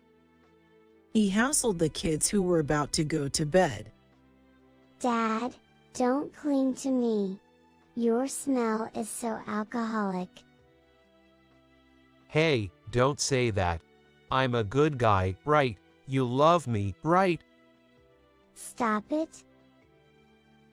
Looking back, it was from that day that Emily started avoiding Ryan, calling him stinky, and Ryan began to find Emily not cute and annoying. Even on days when he hadn't drunk, Emily glared at Ryan, calling him stinky. I might not understand because of my chronic sinusitis, but the girls her age are sensitive, I guess. She doesn't speak ill of him to his face, so I'm watching over this as part of her growing up. But Ryan is the problem. I've got souvenirs. Coming home from work, Ryan proudly announced, showing us a box of cakes. Even Emily smiled at that moment. But when we opened the box, there were only 2 cakes. I secretly felt down, thinking they were only for the girls, as I love cake too. Here, Sarah, you have the chocolate cake. You like that, right? Yeah. Love it. And this cheesecake is for Ryan smirked mischievously. Daddy. Emily's smile vanished in an instant. She turned her back to Ryan immediately, turning on the TV as if to say how ridiculous. I couldn't help but let out an annoyed huh. Wait a minute. What about Emily's share? That's not nice. It was as if Ryan had anticipated being confronted, smirking in a way that was unsettling. Well. I bought the cakes with my own money. You've got no right to complain. Here, Sarah, let's eat together. Yeah, let's eat. Emily, Mom, let's share. Innocent Sarah brushed aside any malice. Happily hopping around, she began to prepare plates and forks for all 4 of us. No, it's just for Daddy and Sarah. Ryan was flustered, but turned back to see Sarah's sparkling smile. He bit his lip hard. Yet, Emily still seemed uncomfortable. So, I ran to the nearby grocery store and bought a bunch of sweets. Let's start the dessert party. Finally, a smile returned to Emily's face. On the contrary, Ryan clicked his tongue and conspicuously ate the cheesecake, Emily's favorite, making chewing noises and strangely showing off. Ryan must have been particularly displeased because he was still complaining the next morning. You're spoiling Emily too much. Buying her cake just because she whines a bit, that's only going to make her more arrogant. She's cheeky, so you need to discipline her properly. Discipline is giving cake only to Sarah, and not to Emily. Your idea of discipline, that's just cruel to Emily. And Sarah can't even enjoy her cake comfortably. Think about how both of them feel. Ryan can't seem to keep up with Emily's growth. But how does responding to a rebellious daughter with a rebellious attitude help? I wish Ryan would realize he's a parent. You're a father, you know. Ryan slammed his hand on the table. Yo, I'm a father. A kid shouldn't be disrespecting her father. It pisses me off how she's always glaring at me. Raising his voice like some street thug. Ugh, so annoying. Seriously annoying. You and Emily are really annoying. I wish you guys would just disappear. If these were the words of a son in the midst of teenage rebellion, maybe as a mother, I could have handled it. But the reality is, Ryan is Emily's father. Those are not words a father should say to his daughter. Disappear? What are you talking about? Are you sane? Yo, it's over. Talking to you is a waste of time. I have work to do, you know. Unlike you, I'm busy. If you want to talk more, pay me. $30 for 3 minutes should be fine. You're working part-time, you can afford it, right? Ryan couldn't hold back his laughter, spitting out in disdain. Part-time pay is like $8 an hour, right? Well, with that standing, you still complain to me. You're living thanks to me, so it's your role to make my life comfortable. First, handle that spoiled Emily. Make sure she can't say she's spoiled by knocking her down. Got it? My whole body heated up. I was boiling with anger. I wanted to hurl all sorts of vile words at Ryan, but I couldn't make a sound. Probably, I was just turning red, opening and closing my mouth. Wow, what a weird face. Why did I marry someone as nagging and ugly as you? Oh, right, because of Emily. So, is my life ruined because of Emily? Everything's Emily's fault, ho. Ryan left for work with a smirk. I suppressed the urge to scream and hit my chest hard. Thankfully, Emily and Sarah were still asleep. I was furious at Ryan, but also angry at myself. I want to protect Emily and Sarah. I squatted down, sobbing silently. How powerless I am. I want to leave Ryan immediately, but I can't. As Ryan said, my part-time pay is less than $10 an hour. Alone, I can't provide a life for my daughters any different from now. Even a father like him is needed. My powerlessness made me feel so frustrated and pathetic, I couldn't stop crying. Mom, good morning. Mom, are you okay, eh? The voices of Emily and Sarah came from behind.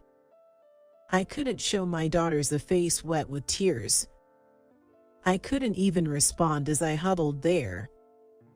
After a while, I took a deep breath and wiped away my tears. Then, I was the usual cheerful mom. Sorry. Good morning to you both. I will make breakfast right away, so wait for it, okay? I tried to head to the kitchen with a smile for my daughters, but Emily grabbed my hand tightly. Sarah gripped my other hand. The warmth of their hands conveyed to me. I want to protect them. That resolve became even stronger.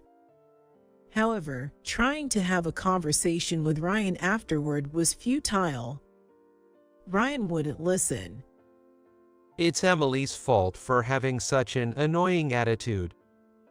He stuck to this one point. Indeed, Emily doesn't say it, but she obviously avoids Ryan, so I warned her. But he smells.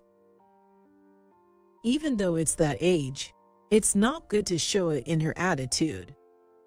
Even a father can get hurt. I tried to reason with her, but Emily hesitated and mumbled, But, Dad's smell, it's really bad. Don't you notice, Mom? Emily's eyes brimmed with tears. Then she finally shared the feelings she had been holding inside. What? Dad smells sweet to you? I was confused, and Emily nodded emphatically. The relationship between Ryan and Emily remained the same.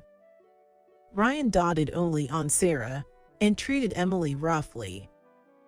Sarah's really cute. If only Sarah's with me, I'm happy. Ryan would say. I was about to speak out in anger when Emily stopped me. Whatever I said, it would only lead to a meaningless fight. Just Sarah, that's stupid. Emily muttered quietly so only I could hear, and shrugged in exasperation. The incident happened this weekend. I had a rare Saturday part-time job, so I went to work for half a day. What? Part-time on a Saturday? Well, I'll look after Sarah, so you go work without worries. You can earn at least tonight's dinner money, right? I was irritated by Ryan's sarcastic tone, but if it was just Sarah, whom he adored, I thought it would be okay to leave her with him. I didn't want Emily to be mistreated by Ryan when I wasn't there, so I had her go to a friend's house in the morning. Afternoon, around 2 p.m., I hurried home. I was supposed to be back by 1 p.m., but it got delayed. Ryan, did he feed Emily and Sarah lunch? No, they're probably waiting for me. As I rushed to unlock the front door, I felt a slight presence from the yard. Our yard is tiny, just enough for Emily's school project, a pot of cherry tomatoes.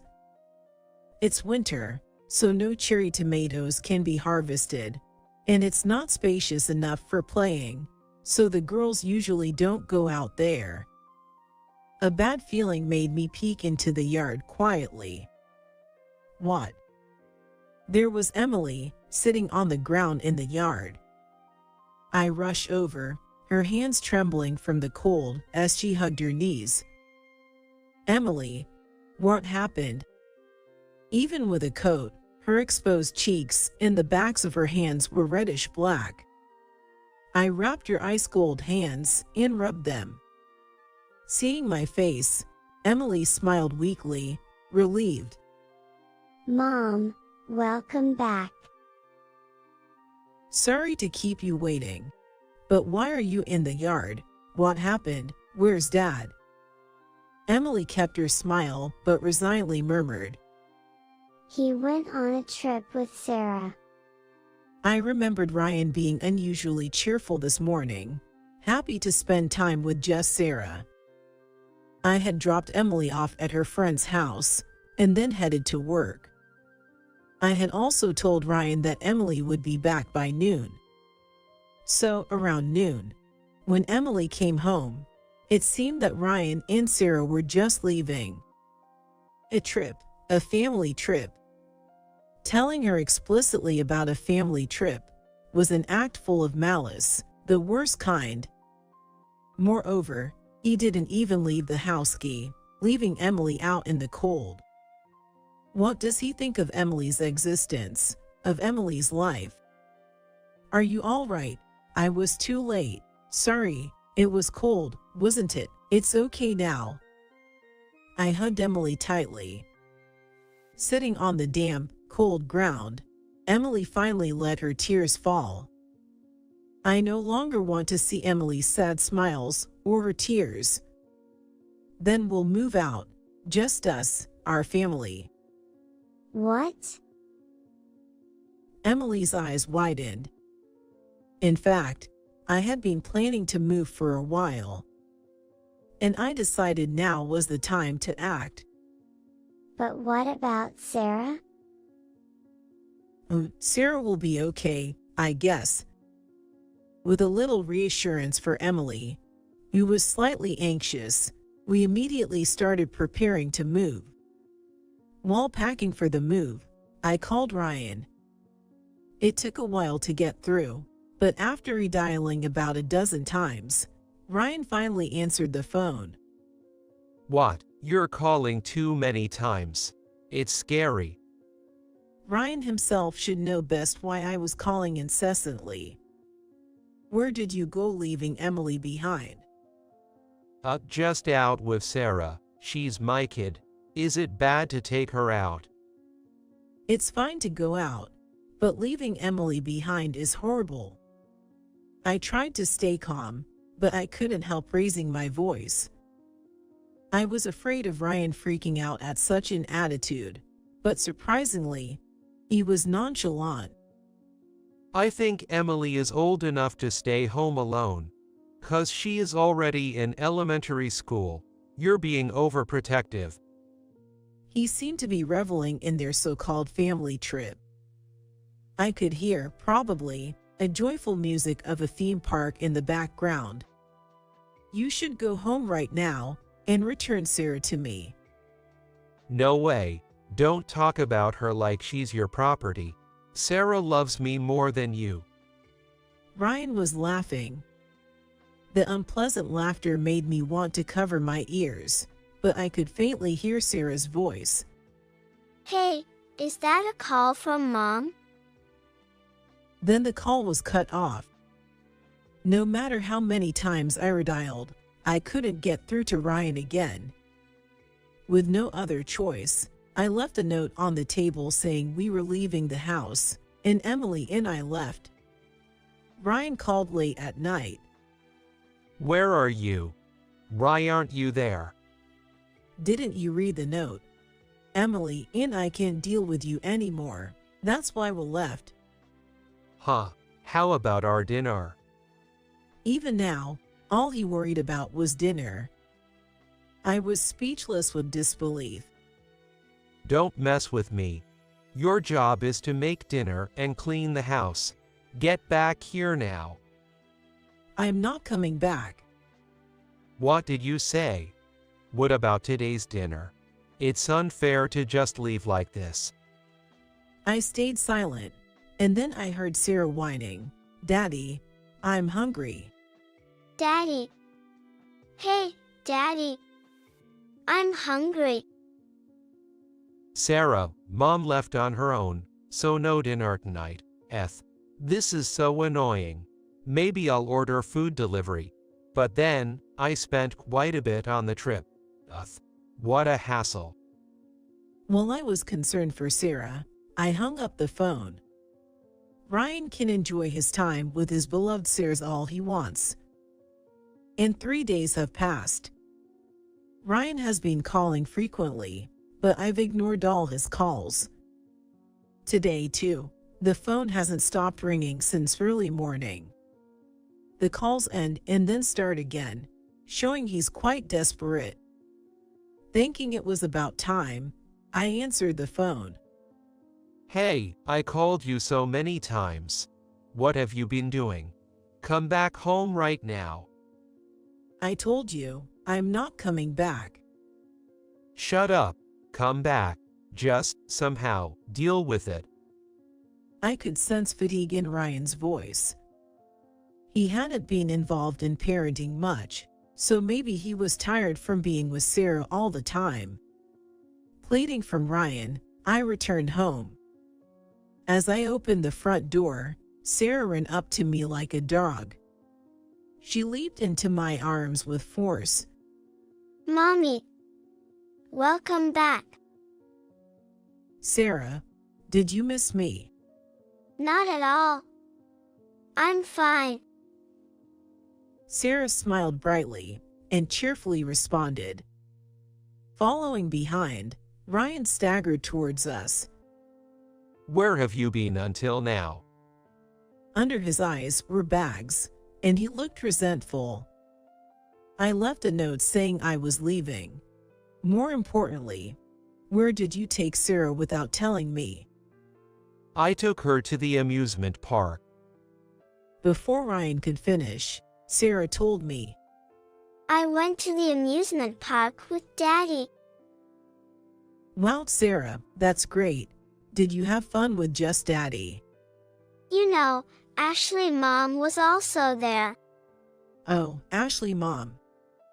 Turning slowly, Ryan was looking upwards. Hey Ryan, who's Ashley Mom? Ryan seemed to be looking for an excuse, avoiding my eyes. Well, that, Ashley is just. Before Ryan could finish panicking, Sarah gleefully revealed the truth. Ashley Mom is Sarah's new mommy. Now I have 2 mommies. Isn't that great? I stroked Sarah's head. You seemed happy. No, that's not right. The only mommy is Lisa, right, Lisa? Ryan swallowed nervously. Making your child call your affair partner mommy is the worst. I spoke in a surprisingly low voice. We have no choice but to divorce, because of your affair. Wait, hold on. Let's not talk about divorce. Really, it's not like that with Ashley. It's over. Ryan tried desperately to cling to me.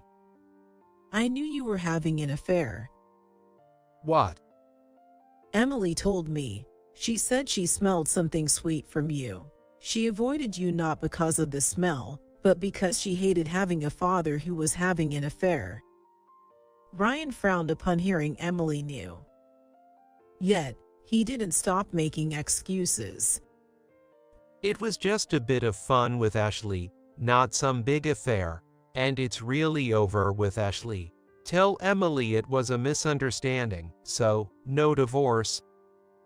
Just 3 days ago, he took Sarah on a fake family trip, and now it's over. Hard to believe. I wanted to say more, but I suppose that's just how it is, and I nodded in understanding. Got dumped by your affair partner, huh? Ryan nodded silently. You're a dad with kids.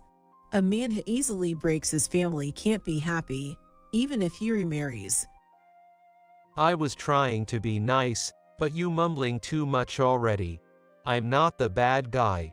It's Sarah's fault Ashley dumped me. Ryan pointed sharply at Sarah. What do you mean it's Sarah's fault? You had fun at the amusement park, didn't you? The amusement park, yes. But after you left, I called Ashley over to the house. Your thoughts are gross. I had no choice. It's your fault for leaving on your own. Ashley too, after taking care of Sarah for half a day, she left. That quitta.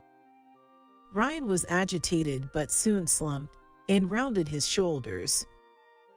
Anyway, how's Sarah doing?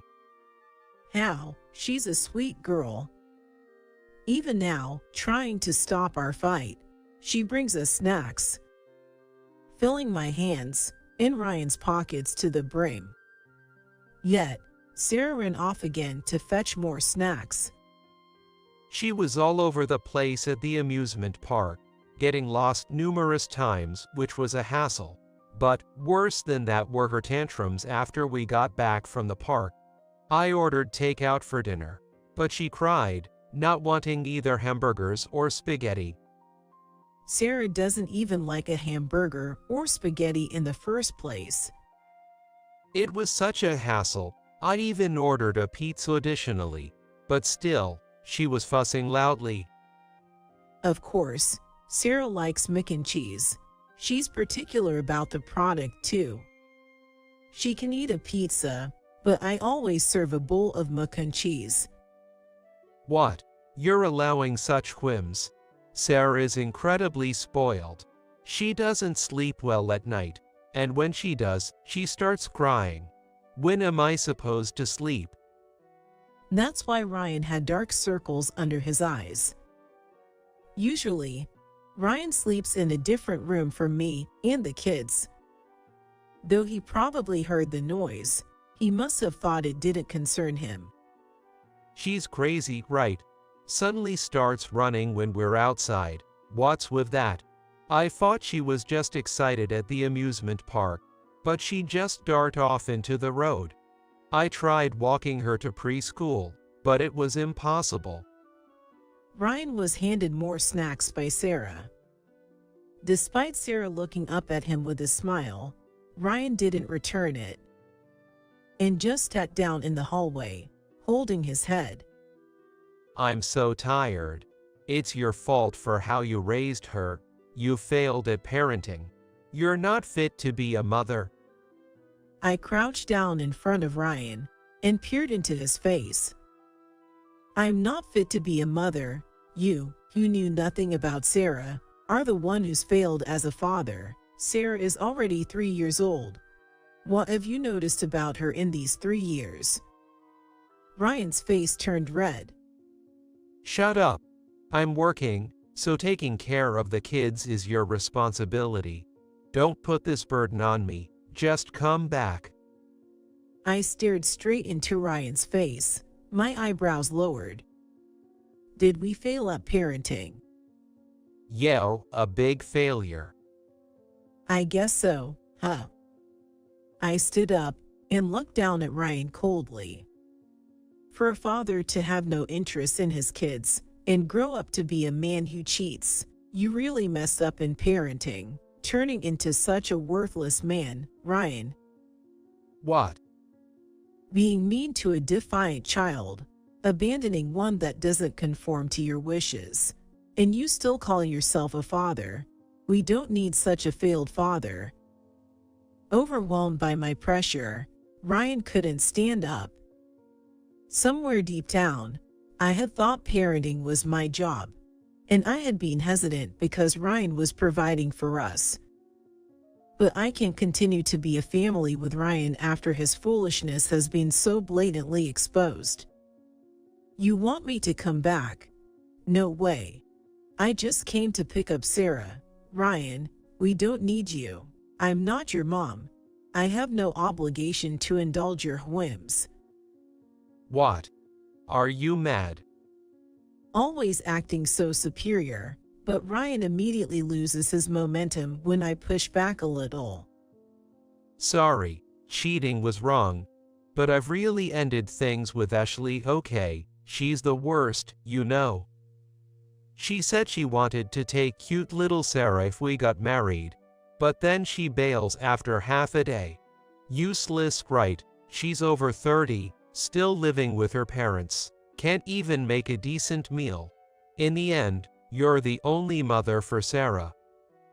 Who was it again who just looked down on me as an unfit mother, trying to smooth things over with such flimsy words right after? Being exposed really shows how unreliable he is.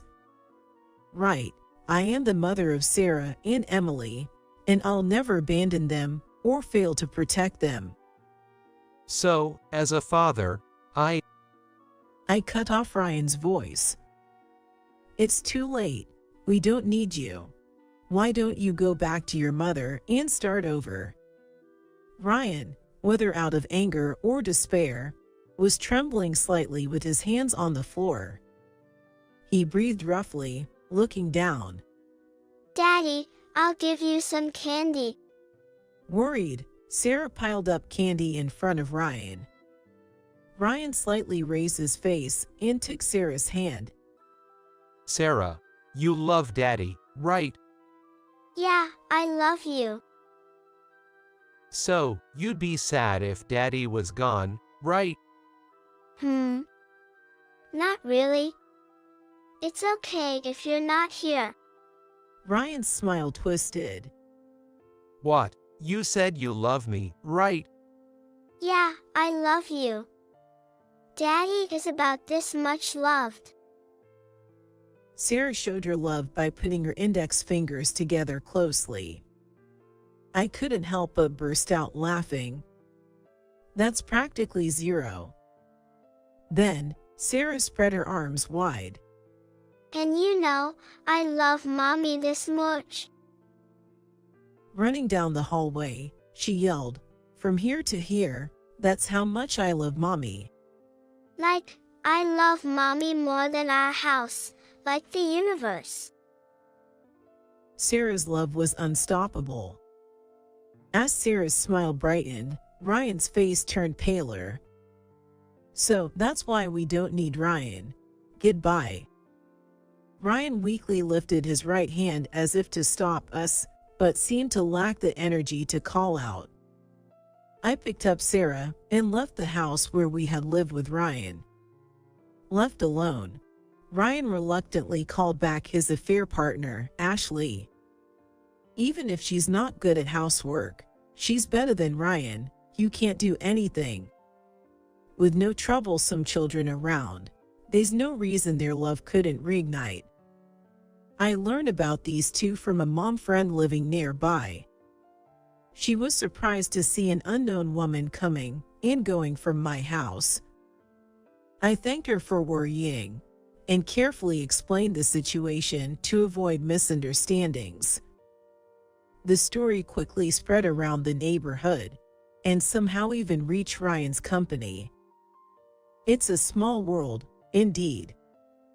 About a month after I left the house, when I contacted Ryan by phone, he responded with joy. "Lisa, is that you?" Long time no see. Have you been well? Missed me? I've been waiting for your call all this time. Even though you were living with your affair partner. What? How did you? No, but I kicked her out. kicked her out, as if, "You were dumped by your affair partner, weren't you?" What? It seems Ryan felt uncomfortable at his company after the rumors spread that he was cheated on and abandoned by his wife, and he quickly resigned. He must have assumed finding another job would be easy, given his skills. Don't act so high and mighty when you're unemployed, right? What? How do you know that? Don't act so high and mighty when you're unemployed. That was the last thing Ashley hurled at Ryan. The two had a massive fight, yelling in front of the house, as told by the same mom friend. You ran away from an uncomfortable workplace, but couldn't find another job, right? Hitting the nail on the head, Ryan went silent. And yet, at home, you were lounging around, not even bothering to put the dishes in the sink, right? Even the affair partner who loved you couldn't stand keeping such an arrogant, unemployed person around. Despite me telling you that you're a failure, you couldn't grow from it. Ryan's heart must be completely shattered, hurt by me, the kids, and even the affair partner. The reason I contacted you today isn't because I was worried about you, nor because I want to reconcile. I stayed emotionlessly. I already filed a divorce petition. There's no reason to contact Ryan except to sever ties. Ryan, not wanting to be blamed further, agreed to the divorce. We've settled the alimony and property division through a lawyer. This will ensure that my daughters and I won't struggle for a while. Sorry I'm late. When I get home from work, there's a pleasant smell in the air. Oh, we're having mac and cheese today. Bingo! Grandma and I made it. Amazing. I can't wait to eat. I moved back to my parents' house with my daughters. Though my parents aren't wealthy, and Emily has to change schools due to the new district. Friends can be made anywhere. But you only have one mom. I hesitated to rely on my parents, but Emily encouraged me. Now, with my parents' help, I'm able to work full-time. Mom, look. Sarah made the carrots in the salad into star shapes. Isn't Sarah amazing? My parents are indulgent with Sarah's peculiarities and spontaneous actions. Probably because they have more patience for their adorable grandchild. I remember them being stricter with me as a child. Emily and Sarah made mac and cheese is so delicious. There's a secret ingredient. Guess what? Oh, love. Emily smirks dismissively. The correct answer was Gouda cheese. Sarah couldn't hold back and revealed the answer. This ordinary life feels overwhelmingly happy. Please forgive someone like me. Goodbye. The day after giving birth, what was next to my pillow was a suicide note from my husband. The shock was too much for me postpartum, and my mind went blank. Later, my husband's shoes were found at the edge of the cliff. After that, I was just barely getting by, living with my daughter, Alice, and before I knew it, 5 years had passed. I found solace in the growing, radiant smile of Alice. However, when I attended my friend's wedding, something shocking happened. Surprisingly, standing next to the bride was my husband. Dressed in a tuxedo, he had the same smile as before, standing there, supposedly having thrown himself into the sea. Why was he here? From there, I came to learn an unexpected truth, and as a result, his life took a downward turn. 5 years ago, at 35, I was working as a nail technician with regular clients. Dreaming of owning my own shop someday, I was working hard while saving up. Concerned about me being so focused on work and without a boyfriend, my best friend Sarah invited me to a mixer. Emily, it's great that you're dedicated to your work, but you haven't given up on marriage or having kids, right? If so, you've got to seek out some encounters. Encouraged by words from Sarah, a friend from high school who I've had a complicated relationship with, I decided to join, thinking it might be good for a change.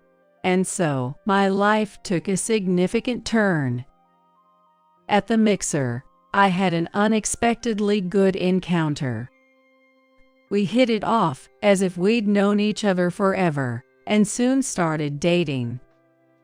His name was Michael Thompson, a 38-year-old businessman. Both of us being in our late 30s, we were dating with the intention of getting married. But within 6 months, it found out I was pregnant. Michael, I think I'm pregnant. What? Really? The moment I told him, I thought I saw a startled look on his face, but he quickly smiled and hugged me. We decided to have the wedding after the baby was born and things settled down, and before that, we talked about getting legally married and starting to live together. However, during the move, my morning sickness worsened, and there were days I couldn't get out of bed. We should get married sooner, so just sign the marriage application, and I'll submit it to the clerk's office. I wanted to go together. Sorry. Don't worry, just dress for the baby. I was always enveloped in his kindness. Yet, there was one concern. It was about my parents. Living in the countryside and concerned about social appearances due to their jobs, they had been pressing me about marriage whenever they saw me. I can't stand that, and I had stopped contacting them for a while. But when we announced the shotgun wedding, I'm expecting some disapproving looks from them again. As expected, when I contacted them, my father yelled, "It's shameful, don't come back home." Though I anticipated it, such a situation still brought me down, compounded by morning sickness, making every day gloomy. I gradually started missing work, spending most of my days in bed, unable to handle household chores, and settling for the bare minimum when it came to meals. I'm sorry, I couldn't do anything today either. Test again. As days went by, Michael, who was supposed to be kind, began to change. Even though I was in the midst of a blissful newlywed life, and we were about to welcome a baby soon, things hadn't turned out the way I envisioned, and all I feel was a sense of urgency. At this rate, I might not become a good wife or a good mother. Every day, struggling with nausea in bed and shedding tears was truly hellish. Yet, more troubles began. Michael started coming home late, and his time at home decreased. Moreover, on the rent due date, there was no payment from Michael. We had agreed to split the rent in half when we started living together, and the rent was set up for automatic payment from my account, which I signed the lease for the apartment. But there had not been a single transfer from him. Hey, did you forget to transfer money for the rent? What's happening with it? Just wait a bit longer. There's been a lot of drinking and entertainment this month. I'm in a bit of a financial pinch. Every time I checked, he'd say that and put off the payment. And in the end, it was almost like I was the one paying the rent. Moreover, as payday approached, he'd increasingly ask me for loans. But I'm not able to work right now, and considering the future, I'd like to set aside our savings. Due to the morning sickness, I was practically on leave, and had reluctantly started dipping into my savings to open a nail salon. But I really wanted to keep that saved up. The thing is, I had an unexpected business dinner at a fancy restaurant, and I'm in a pinch this month. But shouldn't that be covered by the company's expenses? It doesn't work that way. Plus, landing this contract now could significantly affect my promotion. Please. He said that if he gets promoted and earns more, it would be easier to support the family, so I had no choice but to agree. But then I noticed an unfamiliar watch on Michael's wrist. Hey, where did you get that watch? Notice? Cool, isn't it? I've been eyeing this watch for a while. He showed it off to me, almost like a child bragging about a treasure. That's not the point.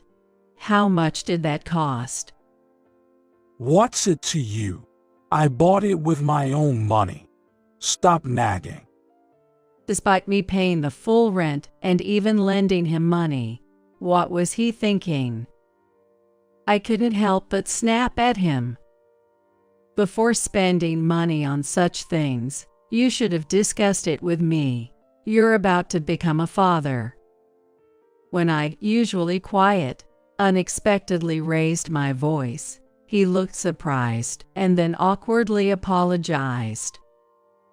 Sorry, I'll be better from now on, okay? Seeing him apologize sincerely made me wonder if everything would be all right once the baby arrived, but I had a vague sense of unease. After that, the days my husband returned home became even fewer. And as the pregnancy entered the late stages, an unexpected situation arose during a prenatal checkup. What? Hospitalization? From now? At the checkup, they said it's a threatened preterm labor. There were still about 2 months to the due date, but the doctor advised me to be hospitalized to keep the baby in as long as possible. I was taken aback by the sudden turn of events, but determined to do my best to protect my baby, so I have mentally prepared myself for a long-term hospitalization. And there I was, on the bed, looking forward to the birth of my unborn baby. But admittedly, the days of doing nothing but rest were boring. During this time, my salvation was my best friend Sarah visiting me often. She was currently working at a detective agency specializing in infidelity investigations, and would make me laugh by sharing funny and interesting stories from her work, within the limits of what she could tell. So, cheating always gets discovered, huh? That's right. When I fell silent, Sarah looked at me intently. Don't tell me Michael is cheating. It's not like that, but I ended up spilling all the incidents that had been bothering me. Leaving home that often, Michael's actions are suspicious. Seeing Sarah mutter with a serious expression, I thought, I knew it. Deep down, I had been suspecting it, but chose to look away. Just to make it sure, did you confirm if your marriage application was actually submitted? What? I haven't checked it, but no way that could be. Sarah's unexpected words shocked me. I had never harbored such doubts. Some men do that. I'm not sure about Michael, but it's better to check it. Torn between feeling wrong to doubt my husband and wanting to clear my uneasy thoughts, I was indecisive. Then, Sarah suddenly stood up. An administrative proxy can check it. so I'll go to the clerk's office right now to find out for you. It's better to clarify these matters. She had me write the necessary documents for a proxy application and quickly left the room with her bag. It's okay, the marriage application must have been submitted. Just confirming that will ease my mind. Waiting as if to reassure myself, Sarah returned within an hour. Here. What she handed me was my family register, and there was no record of me being married to Michael. This can't be. Then, why not ask him directly? And so, I decided to ask him when he visited the maternity wardroom the next day. When he arrived, he was smiling as usual. Despite my conflicting emotions, I knew I had to clear things up for the sake of our child. Hey, did you actually submit the marriage application? What? His face changed color instantly, and he fell silent, seemingly deep in thought. After a while, he began to speak. To tell you the truth, I wanted to submit it together with you, so I decided not to go through with it. He went to the clerk's office, but he changed his mind, thinking my condition would surely improve soon. Then you should have just told me that at the time. I know, but after that, a lot of things happened. He got wrapped up in some financial troubles, which also led to him being unable to make rent payments. Feeling inadequate about becoming a father. So, I wanted to wait until this matter was settled before having a proper conversation with you. I couldn't say anything to him as he spoke with a downcast face. I'm sorry for making you anxious, especially with our child on the way.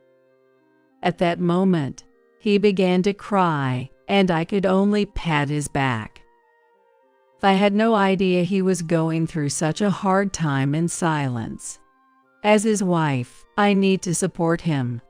After that, my husband rarely came to visit and stopped responding to my messages.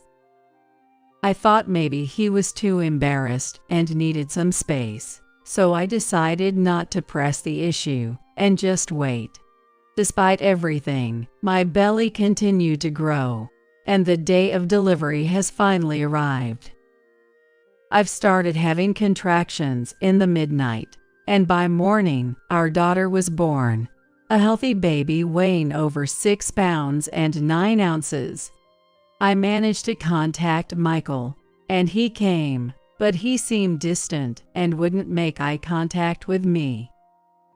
It surely bothered me, however, after enduring a challenging night and facing the proof of overcoming intense pain, I felt an overwhelming sense of happiness that made everything else fade away. Holding my small, helpless child, I was overwhelmed with emotion and tears of joy. I'm so glad you were born safely. Michael held Alice with a complicated look on his face. The day after giving birth, what was next to my pillow was a suicide note from my husband. To Emily, you might be surprised by the sudden letter, but these are my true feelings. The letter was filled with his agonized cries. At that time, he hadn't clearly explained, but it turned out he had fallen victim to a scam, lost all our savings, and was being chased by debt collectors. Thinking of our upcoming child and family, he saw no other way out. If I continue to live, I'd just be a burden. That's why I intend to jump off a famous cliff known for suicides. Please forgive me. Goodbye. His last words were shocking, leaving me unstable after giving birth, in a daze. Rushing to the police, Michael's shoes were found at a famous cliff, presumed to have jumped into the sea, leaving me in tears. Despite a search, his body was never found. His whereabouts remained unknown, and I filed a missing person report, holding onto a sliver of hope that he would return someday. Before I knew it, 5 years had passed. During this time, all I could do was struggle through life, holding Alice. Fortunately, when I informed my parents of the birth of my daughter, they came to visit, and we reconciled. Thanks to my parents doting on my firstborn daughter Alice, I managed to get by even as a single mother. Now I'm balancing childcare and work, fighting to achieve my dream of opening my own shop. Sarah has been a great support, frequently visiting and taking me and Alice out for shopping and fun. Then an invitation from a high school buddy, Olivia Johnson, reached to me. In high school, Olivia, Sarah, and I were always together. Olivia, a CEO's daughter, had moved to Japan after high school due to her parents' business, and we had lost touch since then. She had returned to the United States before we knew it, and we were really surprised when we received an invitation to her wedding reception. Olivia's getting married. I wonder who the lucky guy is. Sarah called me excitedly, but I had no idea either. Maybe she met someone in Japan, or perhaps he's some corporate heir.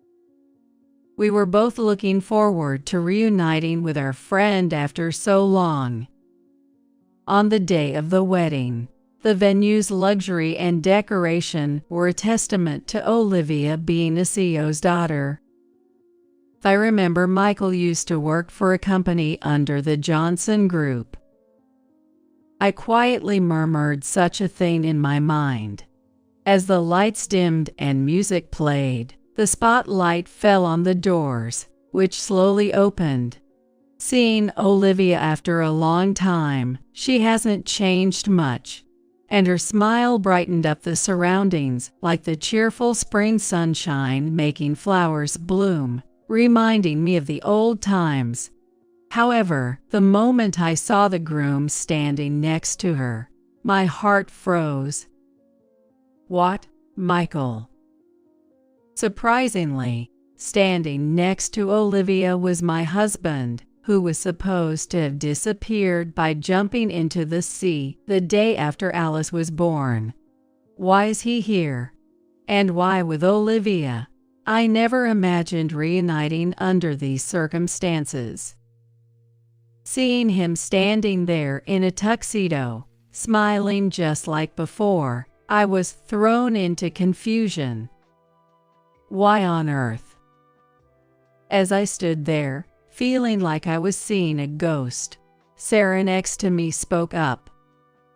Isn't that Michael? I was thinking the same thing. That smile is just like Michael's. The slight lift of the left corner of his lip. I'm sure it's him. If even Sarah, who works at a detective agency, says so, then I was convinced at that moment it had to be my husband. What's going on here? He was supposed to have jumped into the sea. Yay, it's unbelievable. If that suicide note was a lie, then not entirely out of the realm of possibility. I'm filled with the desire to catch him immediately and uncover the truth, the man who disappeared, leaving behind me and our newborn daughter. Yet I decided to hold back for now, not wanting to ruin my friend's wedding. I whispered to Sarah, who seemed eager to get to the bottom of this. I have a favor to ask. What is it? Anything? I want to know what Michael has been doing during these missing 5 years. Can you help me? She grinned and gave me a thumbs up. Of course, I would have investigated even if you hadn't asked me. I'm counting on you. The very next day, we began looking into Michael. Sarah even took time off work to start tailing Michael. As we dug deeper, we stumbled upon a shocking truth. I can't believe Michael was such a person. I was hit with a wave of shock so intense, I almost crumbled. I know it's shocking, but now that you know everything, you're not going to let this slide, are you? Of course not. There's no way I'd let this slide. With that, we decided to take action against Michael. A few days later, we attended a party meant to introduce Michael, Olivia's husband, to everyone. We had gotten the invitations through a certain way. As I was looking for Michael somewhere in the spacious venue, I found a two in the center of a circle of people. Emily, there he is. What do we do? He's surrounded by so many people. Well, then we have no choice but to confront him head on. Wait, head on, Emily, wait a sec. Not even hearing her restraint, I took one step closer to him, clacking my heels as I went. As I came into Michael's view, his surprised expression froze. As I approached with a smile on my face, Olivia noticed me and said, "Emily, thank you for coming today." "You're welcome, Michael, long time no see." As I smiled at him, his face, which had been smiling until then, suddenly contorted. Michael, why are you here? Weren't you supposed to have jumped off a cliff?" My loudly feigned surprise drew the attention of everyone around us. Olivia also pressed, "What's going on? Michael, you know Emily." Well, that is. The sudden turn of events caused a stir, and Michael started to panic visibly. "Olivia, you might not believe this, but listen. This man, Michael, was supposed to be my husband up until 5 years ago." As Olivia grasped Michael's chest and shook him violently, asking, "What does that mean, Michael?" He just looked bewildered, with his eyes rolled. There I laid out the events of 5 years ago for everyone to hear, not hiding a thing. How he disappeared the day after I gave birth to our child, leaving behind a suicide note before jumping off a cliff. Ever since, I've been living my life to the fullest. The murmur in the room quieted down, and I could tell everyone was listening to me. But if Michael is alive and well, that means the suicide note was just for show, right? I stood in front of him and pointed. "You left us because you wanted to marry Olivia." Michael, avoiding my gaze, turned pale. Whispers of "why would he go that far?" started circulating among the crowd. Olivia glared at him. "So you were dating both of us at the same time, got scared of the responsibility when I got pregnant, and ran away. You were actually planning to marry Olivia for her money." That's. Michael, pale as a ghost, desperately looked for a way out, but when Olivia's father showed up, he just sat down, cradling his head. I went on to expose his secrets.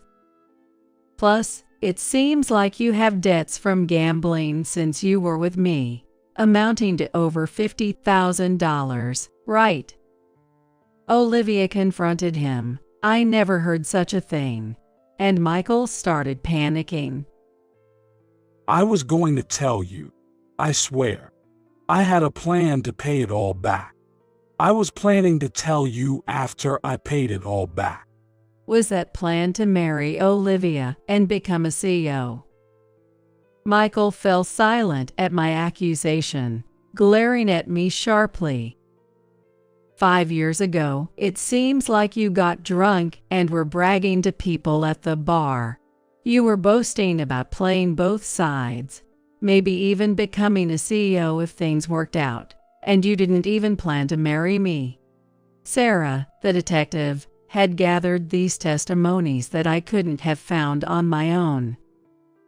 I thrust the investigation report right under his nose.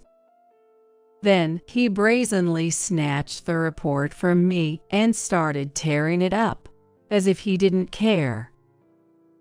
You don't think you can get away with this scot-free. It was a mistake to get involved with you. If only you hadn't gotten pregnant. His plan foiled.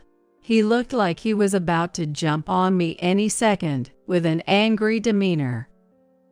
Truly the lowest. I'll be contacting a lawyer for a divorce and child support, so be prepared. You can come out wherever you want when you try to run this time. This wasn't supposed to happen. Everything was going so well. As he hit the floor with his fist in frustration, Olivia slowly approached him and declared, "That's my line. I can't trust you anymore. What Emily was saying is true." No, wait. This is all her fabrication. Michael pleaded with Olivia, but her decision was firm. After all, Sarah and I had met with Olivia beforehand and told her the truth. That's why she had sent us the invitation for today. When Olivia shook off Michael's hand, she stood beside Sarah and me, giving Michael a cold stare. Come on, Olivia, think it over. Later, Michael was sobbing, apologizing to her, but after being scolded by her father, he finally calmed down. Furthermore, Michael, who worked at Olivia's company, got the boot straight from the CEO himself and lost everything.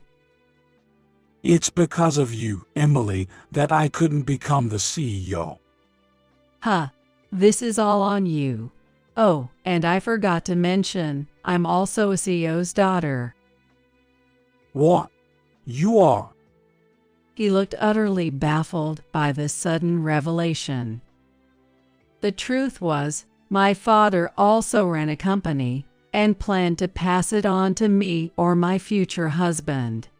That's why my parents kept pushing me to get married for one reason or another, always going on about how it would look bad to others. I got estranged from my parents because I got pregnant too soon and never found the right moment to tell you. But well, it turned out for the best. So, if I had married you, I could have become a CEO. Suddenly, Michael grabbed my hand and kneeled. Let's start over. A child needs a father, right? No way. I'd never want someone like you as a father. I don't ever want to see your face again. Michael, taken aback by my outright laughter, was left speechless and in shock. Leaving him behind, Olivia, Sarah, and I left the venue together. After that, Olivia and Michael got divorced. Olivia's father was furious, vowing to claim alimony by any means necessary. I also filed for alimony and child support through a lawyer. Michael ended up with over $150,000 in debt, working tirelessly day and night, looking worn out. Meanwhile, I've been having enjoyable times having lunch with Olivia and Sarah. Furthermore, at 40, I've achieved my dream of owning my own shop. Lately, my 5-year-old Alice has started showing interest in nails, playing nail salon games with me. In those moments of my beloved daughter's endless smiles, I simply felt the joy of being alive, as a serene calmness washed over my heart.